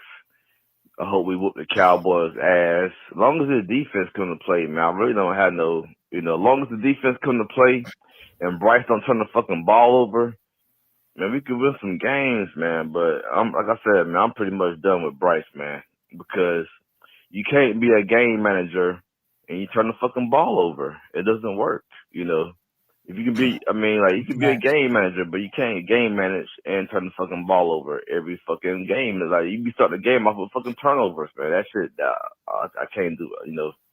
It's fucking depressing, man.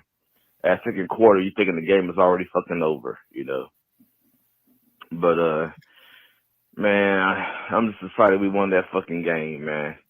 And his defense is playing lights out, man. Derek Brown is the best defensive tackle in the fucking league right now, man. Hands down, man. I'm talking about he's moving motherfuckers around every fucking game. I'm talking about Pro Bowl motherfuckers. It don't even matter.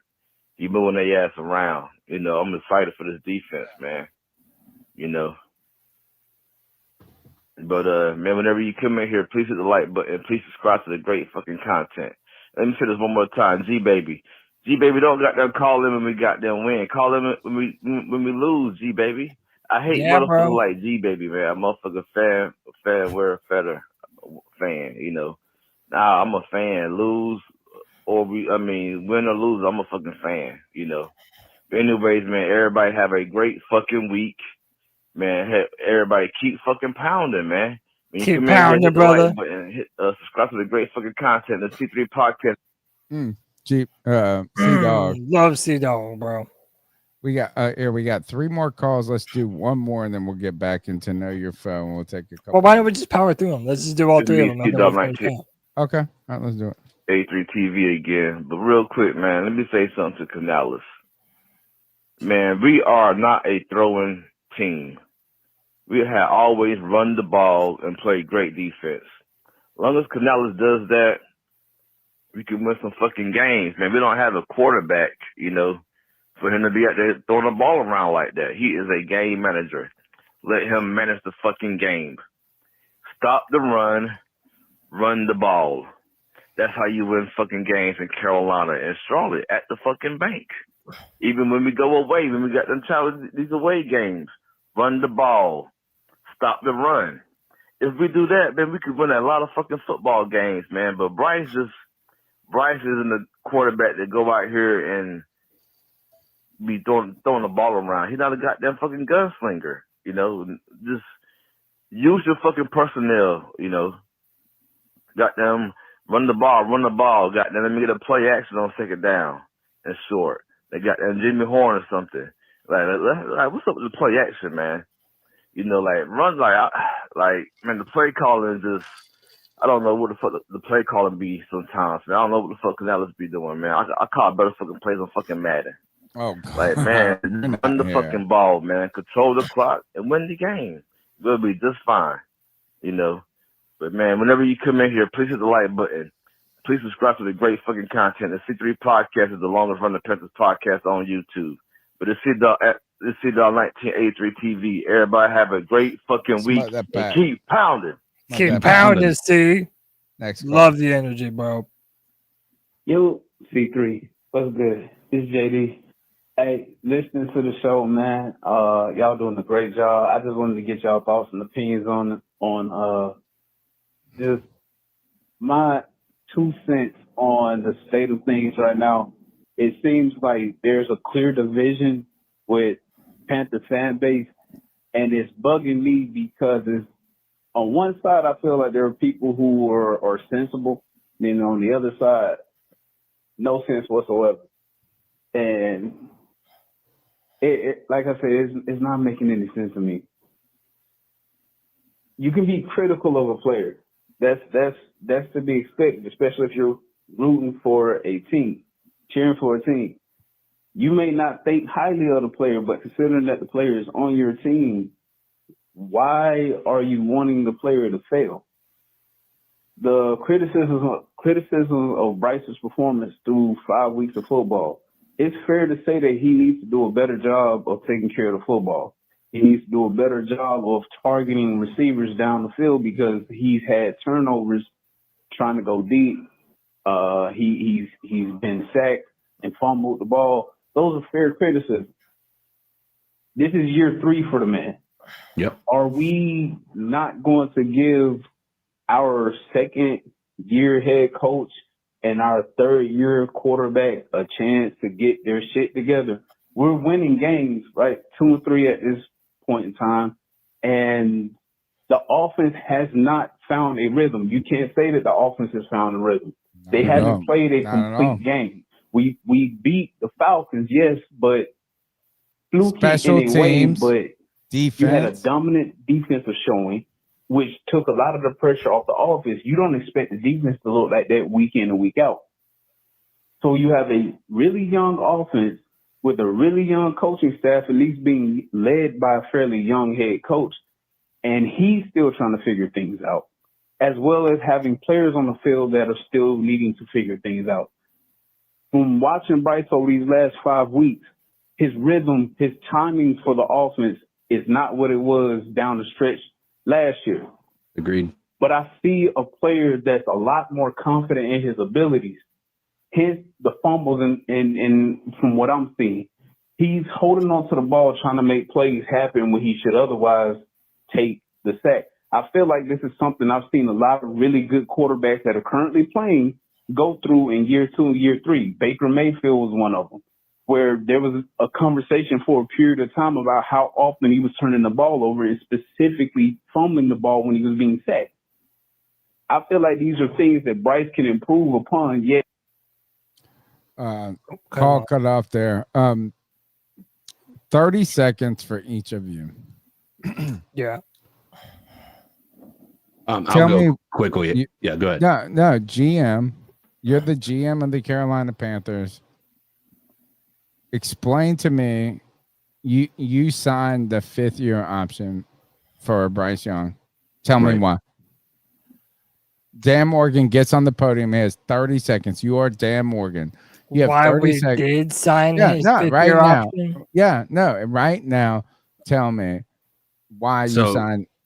So the only. So this is a tough challenge because we're not getting 3 years of. None of us was signed his 5th-year option.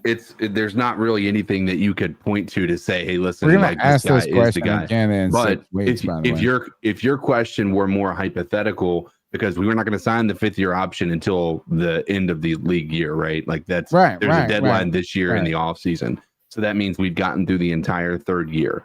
But we should be, in theory, wanting to sign it right now.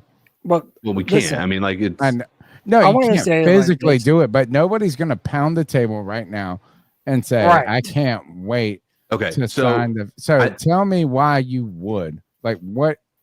And I don't know. Maybe it's a stupid exercise, but right now, I'll give you my answer. I got 10 seconds. I'm Dan Morgan, and I say the league ends right now. Fucking the end of the world, COVID reset happens. I signed the 5th-year option on Bryce Young because I don't want to do it again. I don't want to start over. Okay. I don't want to. That's fair. I want to have Dave. I want to just hope and try that Dave Canales and Bryce Young can be good enough. If that's the to answer get that us Dan in. Morgan gives, that would be a dark day in the Carolina Panthers. But here's okay. That's my I'll give point. you my answer. It's the Carolina Panthers have given up on quarterbacks after 1 year for consecutive years in a row for about 4, 5, 6 years at this point in time and never given them another opportunity the next year outside of a few games with Sam Darnold. Okay. So my thought process here outside of last year, obviously you got Bryce Young coming back, but even then he got benched. Right. So we still had given up on him after a year. Right. So I would say that we want to be able to give these players some time because Baker didn't become Baker. You can talk about his first year all you want, right? But Baker Mayfield had the same inconsistencies, the same issues in a lot of ways, and didn't become Baker until he was in the right system, in the right situation, and maybe even matured. Sam Darnold, same way. We started to see flashes of Sam Darnold becoming who he is now at the end of his tenure here with Carolina. And guess what that was on? His 5th-year option. And so I think that if I'm Dan Morgan, again, I'm not saying this is CK, that I think that we're at that point where we're signing him to the 5th-year option right now. Yeah. Just tell us. If your question is what would be the reason, it has nothing to do with what he's shown on the field. I think there's sparks. I think you can see it. You can see the vision if things can be put together. But it's going to be giving him the opportunity of time and going into next year with some confidence, knowing that he's at least taken care of. Cody, I'll let you do the exercise, and then I'm going to tell you why I brought the exercise, because Broadway Joe, your crazy ass, just told me why I asked this question. Cody. So, okay, I'm going to really quickly answer your question and why Dan would do it. Then I want to say something answering JD. So, if I'm Dan Morgan answering why I picked up the 5th-year option, because we believe in the initial investment that we made in Bryce. He's the leader of the team. He is somebody that the team rallies around. They believe in him when they're down in games, and we want to give ourselves the most runway to build this team around Bryce and give Bryce every opportunity to be successful as we can. That's Dan Morgan talking. This is me talking. So I don't pick up. I don't pick up that 5th-year option, and it's part of the reason by some of the things that JD says. There are some things that can be done better for Bryce Young, and that Bryce Young can do better. But I believe that if you refuse to pick up that 5th-year option, it speeds up the urgency on Bryce and everybody else in this offense to make those changes happen right now. No more kicking the can down the road. No more seeing if it'll happen. If Bryce is the guy, then that means year 4 is the year where he 100% has to show that indeed is the truth. That'll give you another year of free agency. That'll give you another draft to be able to add to the offense and the defense and build a well-rounded football team. That is why I am not picking up that 5th-year option, because I believe it helps us to make all of those changes and do those things more efficiently, like what JD was saying in his call. Yeah, I don't disagree. I think you're right. I think that there's a certain level of competitiveness that certainly allows you to be able to accelerate the process a little bit more quickly. I understand when CK came in, he's like, look, you're going to sign it at the end of the year. Like, we're going to have more information. But the reason I asked this at this moment was to try to get rid of, we believe in Bryce, we don't believe in Bryce, we don't like, it's just like right now, if you had to, would you pull the trigger for more future? And Broadway Joe says, man, Bryce can game manage us to 12-5 season. They still want their guy at the end of the day. You know what my guy is a fucking 12-5 guy. That is what I want. Yep. I don't like, I mean, no, it's not Bryce. This is, I'm not supposed to 12-5 is like heaven. I'm a kid of the 90s. I'm not supposed to say the prefix re. Pause. Retard.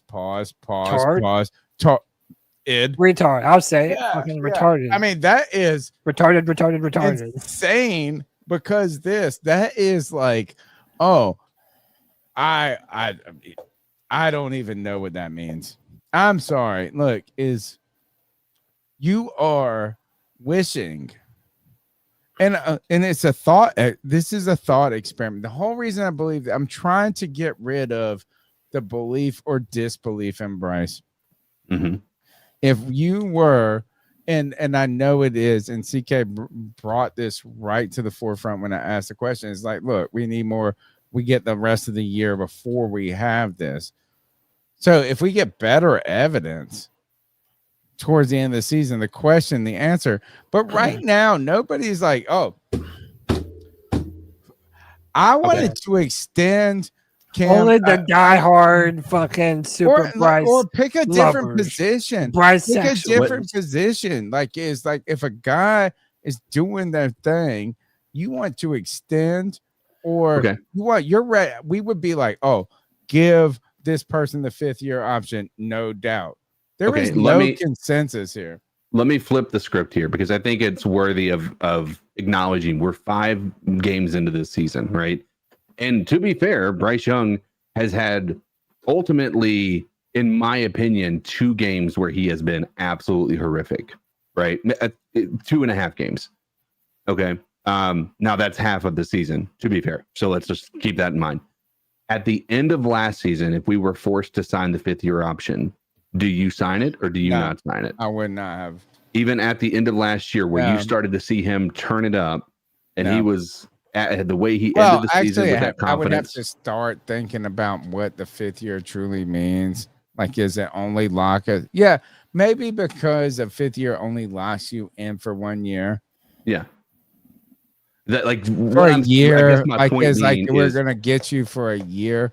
But what I guess, no, I don't. Yes, I think maybe at the no, I would not have. Fuck that. I'm Tony, changing. He got benched in the middle of the season. No, Tony, he had a good run towards the end. Sure. I don't know if I'm banking and betting. So the reason I'm asking that question is because we, at the end of last year, we all agree Bryce Young was a completely different quarterback, right? True. And but I didn't know that he was going to be the future. Like for a long time. What does the 5th term option just mean? We get him 1 more year? 1 more year and you get guaranteed a certain level of salary. But that's my make him speed up the process. Yeah, I don't know if I would have even then, to be honest. It wasn't that great. It was pretty impressive to see the increase. But that's my point. Is like you saw the start. What we saw was a progression from being horrendous, right? Absolutely horrible, to all of a sudden we're seeing it. He's seeing it. There's confidence there at the end. I mean, that Tommy Tremble throw where he turns around, hands up in the air, like that was confidence. We came from that game feeling like this was the dude, right? Now he may not have been. What's your answer to that? I would have signed the 5th year option at the end of last year. Okay. If that was what it came down to. He's off of a bench. Okay. I like that. But what did we do with Sam Darnold? We signed the 5th year option after trading for him with no evidence of anything flashing. Also, different regimes, different people different people making decisions for the Panthers at that point in time. Yeah, so. no, I agree. Yeah, great. No, that's a good point, TK. We have. Wait, did we hear this one? Let's just see if we heard this one. This is the last one. Yo, this is JD. Part 2 to what I was saying. I guess I need to be paying more attention to the time. So, anyway, I see a very young team that, as another caller said, is trying to figure out how to win games. What we saw on this past Sunday's game was them make mistakes, them being Bryce specifically, and then they overcame that mistake. Yet I'm seeing a lot of fans say that they can't give Bryce any credit for the win because Rico went for 200 yards and so on and so forth. To those same fans, where was the run game against the Jaguars? Because I don't remember it popping off at all. I think that would have helped us come back in that game, and that was another 3 turnover performance from Bryce. Where was the run game against the Cardinals? In the second half against that game, it was more so Bryce in the passing game that got us back into it, along with the defense. There's aspects of this team that need to be fully fleshed out, that need to get going. Be it a scheme, play call, coaches getting guys ready, players going out and executing. The Panthers haven't figured that out as a whole Yeah, there's a shit ton of talent on this roster. You can't deny that. If you clean up the turnovers in week 1, if you clean up the turnovers in week 2, it's a possibility the Panthers are sitting at 4-1. All of that, like it's the past is the past. Ultimately, I need the fan base to get out their feelings so much when it comes to this team. I know that's hard to do, but try to be a bit more analytical, logical about it. There's talent on the roster. The issues we're seeing week in and week out, specifically with Bryce, he can overcome those. I don't know what the process will be for him to overcome it, but I'm not looking at this team and thinking that it's going to be a fire sale. And to the fans saying we need to go look at another quarterback, what do you want the plan to be? Because if we're picking in the top 10, it's all but a guarantee that we're probably needing a quarterback. Because, again, we see the defense is performing fairly well. If the run game gets going and we're losing clearly because Bryce ain't up to snuff, okay, then we get a top 10 pick and you get a quarterback. But if we're winning games, and even if Bryce is turning the ball over, if he's a part of that comeback, how can you poo-poo, okay, you're going to highlight the mistakes and then refuse to praise the man for doing what we expect him to do, and that's win football games. That's the thing that's throwing me off. To the Jonathan Brooks, Chuba Hubbard conversation, I see Brooks as I see Rico, and that's as they're more complete running backs. Chuba has a skill set. You want Chuba predominantly taking handoffs. You don't want him catching the football, whereas Brooks, Star. Still got him. Thank you. He said he was going to look out for the time. Let's go the Star.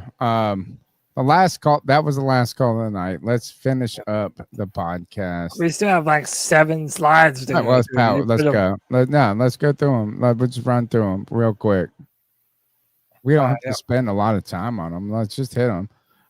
We did Dak. We did this. This is the defense. The defensive front for Dallas finding pressure. Yep. The Cowboys are 32nd in total defense. Wait a second. But allowing an average of 412 yards a game, last in passing defense. Bryce, XL. Let's go. This is it. This is the one. Yes. This is where, because you're going to have to be fighting against a high-powered Dude, offense. I just asked Google, and they said that they were the 7th best Russian defense team in the NFL. So Google this is from Panthers.com. So the front's finding pressure, but their total defense is a problem. They're allowing a lot of yards in the air, giving up 284 yards a game, and 23rd in rushing. That is on Panthers.com, by the way. Yeah. This was from Panthers, but clearly they're finding their footing and are more dangerous than those yardage stats might suggest. Against the Jets, the front had one of the best games of the season. According to Next Gen Stats, the Cowboys defense recorded a 50.9% pressure rating, their highest mark of the season. 12 different Cowboys defenders recorded at least one pressure in the game, with nearly every defensive player who rushed the passer. 12 of 14 successfully generated pressures. Defensive end Dante Fowler Jr. has just 4 tackles and 1 sack on the season. Just 4 tackles and 1 sack. Don't the they Panthers didn't even get a sack, I felt like, till week 3, and they're like, oh, that's 49ers. This poor guy just got 1 sack.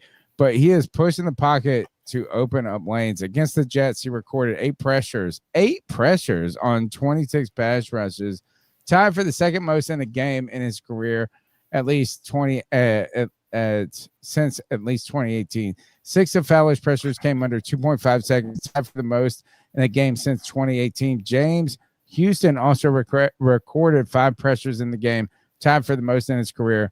This is also a defense that will punch the ball with 3 turnovers so far, 2 of which are fumbles.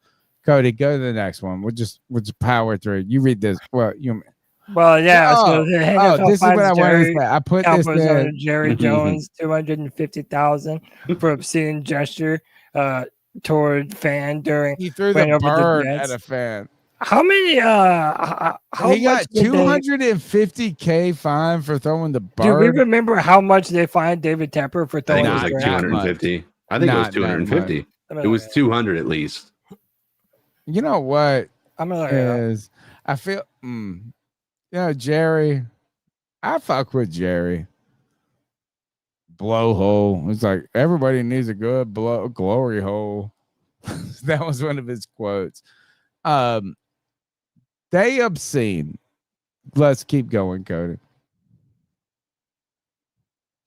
I can change. No, hold on. I just wanted to see. Okay, so no, the David Tepper got fined $300,000. Yeah, for I was going gonna say, to yeah. drink at a Jaguars fan. Okay. So yeah, All right. an extra So it's like $50,000 50. drink right It's there. like 50. He should have thrown. What if he threw the bird and threw a drink? Would it be like 350?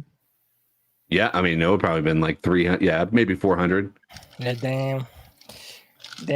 All right, Cody. Just to let you know, these are the same slides. It's cutting the two. Go back. All right, go back. All right. Oh, okay. I got you. 2 wrecking balls in Javonte Williams and Jake Ferguson. In addition to Pickens and the weapons in the deep passing game, the Cowboys have 2 wrecking balls in the rush and short passing game, courtesy of running back Javonte Williams and tight end Jake Ferguson. The former is 3rd in the league in total rushing yards, picking up 447 yards so far and averaging 89.4 yards per game. He's clicking along at 5.7 yards per carry with a long of 66 yards and 3 explosives. Williams has rushed for 5 touchdowns, which is tied with James Cook for the second most through 5 weeks. Against the Jets, Williams forced 7 missed tackles and gained 76 yards after missed tackles. Both season highs also generated 92 yards after contact in the game, contributing to 357 yards after contact on rushing attempts this season, the second most in NFL entering Sunday afternoon. Ferguson may not have downfield prowess of Pickens or Lamb, but he's on the field. But he is Prescott's favorite target. The tight end leads the Cowboys in total targets and receptions at 42 and is averaging 6.6 yards per catch and has 3 touchdowns so far this season. He's on my fantasy team. So This I agree. is I what do we like are. Is the Cowboys are the true litmus test. Is like we can say bad team, good team. This is an okay team. The Cowboys are coming into Carolina. They are favorites by 3.5. The over under on this game is 49.5. So we're talking a 27-23 type game or a 34-21 blowout by the Carolina Panthers. That's what I'm talking about. Road favorites are weird, but it's not weird when you're playing the Carolina Panthers. This is a moment, guys, where I don't feel insulted. I'm not going to feel insulted. No, of course not. When all the Strahan and they do the picks and they all pick the Cowboys, I won't feel insulted. I don't deserve that. Can the Carolina Panthers win this game? Certainly, any given Sunday. Will they win this game? I do not know. Do I want them to win this game? For sure. For sure. Yeah. But I'm telling you, this is a momentum point. Real quick, Cody, DJ Johnson trying out for the Seattle Seahawks. And I want to do our picks real quick. Actually, from Oregon, by the way. Because I'm writing down our picks. CK, who's winning this game? The Cowboys. All right. I told you, until there's consistency, Cody? I'm picking the Panthers. Dude, people say I'm this pessimist fan. I'm fucking keeping this home streak alive. We're gonna defend our dirt. I'm picking Carolina 24-21. I'm picking an L right here, just because I'm not trying to pick with my heart. Get us momentum. Get us. I am 100% picking with my heart and not my head. All right. DJ Johnson trying out for the Seattle Seahawks. Keep rolling. We don't even have to talk about it. How about this one? The this Bengals is trade for important. Browns quarterback Joe Flacco after third loss without Joe Burrow. Yep. So, by the way, I have the Ravens are 1-4. Yeah. This is a big deal for them. Are kind of okay. Like the Steelers are the middle of the pack. I almost feel like this is saying to the Bengals is like, you know what? We don't have to give up on this season. Why in the world do you go after Joe Flacco, who was, by the way, showed nothing of spark with the Browns? Why are you going after him when you have a former Bengal legend and the Carolina Panthers quarterback room? You could have traded for old Andy Dalton. Oh, Andy Showtime Dalton, the Red Rifle himself. Man. You telling me Andy Dalton is a worse quarterback than Joe Flacco? You are out of your mind right now. So I will say this: I do like the move. I have Joe Flacco on my fantasy team. I also have Jamar Chase and T. Higgins. Oh yeah, you are this right here. This is a big time for me, dude. Yeah, this is great to me. And by the way, a couple seasons ago, when Flacco went to the Browns and he was throwing bombs all over the field, he was like statistically one of the best quarterbacks in the NFL. I don't think that this year's Browns team, specifically the offense, was as talented as that Browns team that year. So I think that now when you give Joe Flacco Jamar Chase and T. Higgins, and Joe Flacco has always had a big arm, I think this could be what the doctor ordered for the Bengals and my fantasy team, baby. Let's go. Yeah, So I needed that. You need. I should have traded this guy in my fantasy league. Was wanting to give me Jamar. He's like, I'll give you Jamar for anything. Jamar. I was like, nah, I don't want that motherfucker. That's what I did with Kevin. I was like, give me Jamar Chase. What do I need to do to get Jamar Chase? Oh my gosh, I didn't see this trade come in. I don't know if it's gonna. It's definitely not gonna be 7 picks a game like Browning. Guys, go to CarolinaCatChronicles.com, hit the shop tab. You can get a couple. You can get some merch. It's not much. You get a cool mug. Look, the mug. Look. I got you. Oh, that's beautiful. Get the mug. Be a good holiday gift. I'm gonna have the October giveaway ready for us next week when we go. We got a lot of good things to do. We are having fun on this podcast. And you know what? We stay loyal. We stay loyal and true. Yes, sir. We do this every Tuesday night into the wee hours of the morning. Once again, shout out to Dan Floyd. I know it's 5 over there in Newcastle. Oh my gosh. Yeah, man. So do we appreciate each and every single one of you for being a part of this show. We will be back Friday for the Friday Free For All, where you can join every Friday at 7 p.m. And of course, we will be back this Sunday after the game as the C3 crew reacts to the Cowboys coming to Carolina to take on the professor or the Panthers. That's the professor. No, we got one longest running. Oh yeah, the longest running segment on the longest running podcast, the Ice Up segment, where we tell someone to ice up, tell someone to toughen up, get it together. Let's ice some fools up. Ice up.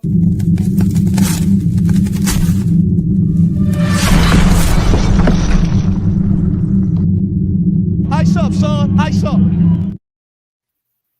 It's our homage to Steve Smith, where we tell someone to ice up, toughen up, get it together. I'm going to give the ice up to, and I know that the story has shifted to Jonathan Gannon, who has gotten a $100,000 fine for assaulting. Someone said in the chat, assaulting a football player where he's got pads on. He slapped him in the chest or whatever. Amari DeMarcardo, 72-yard touchdown run.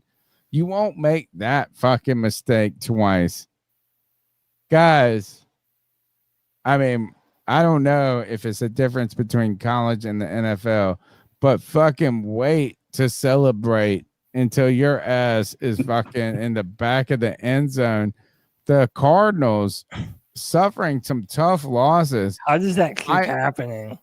I know exactly. That's what I'm saying is like you have to. I feel like I would, as a coach, just be like, every time you fucking score a touchdown, I will let you take your you know what out and spank it off and at the end of carry the it through end the zone. back of the end zone. But yes, Not as into the- long as you get to the back of the end zone, you could take your flashlight out and do whatever you want. Do not drop the ball right there before you score. It's so Oh stupid. my The fact god! that it keeps happening every year in both the pros and college football is just insane to me. I just don't understand it for the life of me, man. All right, Cody, you go ahead with the next one. Yeah, man. So listen, I don't know how many of you are familiar with streaming culture and people who stream on Twitter. Fuck, hang on. like us. Take this down. No, so there's this dude named Hassan Piker. He's what you call a champagne socialist. All he does is put down capitalism and tell you how fucking terrible America is While all the benefiting time. from it. Yeah. The dude lives in a $3 million home. He also uses his dog as a prop because he was on stream, of course, talking about how fucking terrible America is. And the dude literally shocks his dog with a shot collar to make them stay back behind him while he talks his stupid bullshit. Okay? It's the same reason as to why America, Kaya, please just fucking go, just stop. So you see him reach for the shot collar and shocks the dog. His chat freaks out on him. And now he's literally online saying that the dog clipped her paw on the bed, which she never does and never has before. The dude has platformed Hamas terrorists before, Houthi rebels. The dude is just an absolute piece of shit. And, you know, now he's using his dog as a prop to keep them behind him during his show. He's a fucking moron. So to Hassan Piker, and by the way, Twitch continues to let him get away with case after case after case of bullshit. Yeah, and saying all the worst shit in the world, calls to violence, but he's like one of Twitch's golden boys, so no one ever fucking does anything to him. Ice up this hypocrite piece of shit and ice up Twitch for continuing to platform him after he does stupid shit like this, man. Yeah, no, that's wild. So I'm not gonna do any screen shares just so we can get out of here a little bit quicker. But I had two. One is real quick. Micing up Mark Sanchez. Oh my You know, god! This story is wild. Like, and honestly, all the people that jumped right into like, I'm so heartbroken for Mark and his family and all of this stuff. By a 70-year-old man. Yeah. It's and like legitimately, if you see the picture of the guy who stabbed him and attacked him, like the dude's in the hospital, the neck brace and this big cut on his face from Mark Sanchez. So it's wild, man. Again, all alleged. We'll wait and see how it all plays out in court, to be fair.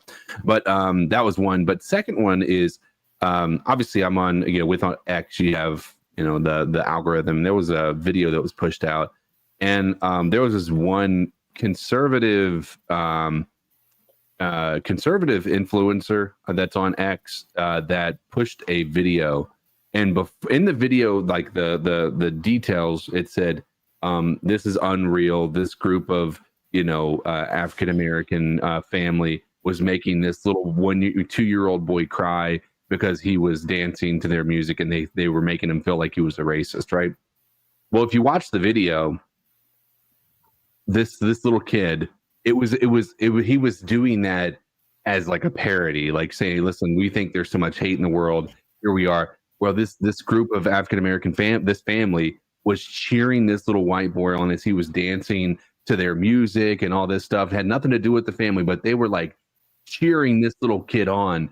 And as with everything in the universe and on the internet, not a single person watched the actual video. Every single comment on this video was, how do they think a 2-year-old is racist? All of this, right? All of this. And I'm convinced at this point in time, every single person that has these types of reactions are bots, like not even real people. Yeah, they already believe what they want. They just react before they even see. No, well, but I mean, I think it's just the bots. I think they get I think so many of this is just rage baiting with actual bots. Like, I don't think it's real people. I think there might be a select few, but I would like to think that like there's I would like to think the majority of humans have some level of intellectual ability to be able to watch the video before reacting to it. Now, maybe I'm over expecting the human race to do what they should be doing, which is diving deeper before getting enraged by something, especially as the culture that we have right now, given the current situation and temperature of the environment in the political world. But this guy he's a conservative guy, and I think if I had to guess, he was putting this up there as a social experiment to see how many people would watch the video as opposed to just reading it. And I think there's just bots that actually just have that initial, like, they read because a lot of these bots can't watch the video. So I think they're just reading the subtitles or the caption and then just making that reaction, causing people to just get angrier and angrier and angrier. So I set up people who want to watch videos or read a headline or read a caption or whatever it may be, and having your opinion made up that's got to be fact, and just running with it without actually getting all the details. Don't be a bot. That's what I would say. Be a person, be a human, have a brain, and be yourself. Fan as you want to fan, and hang out with us on Tuesday nights into the wee hours of Wednesday morning. It's the C3 Panthers podcast, brought to you by CarolinaCatChronicles.com. Smash the thumbs up button. Do all the things. Cody Lack, been great. CK, even better. Take us out of here, Cody. C3 Legion, keep pounding.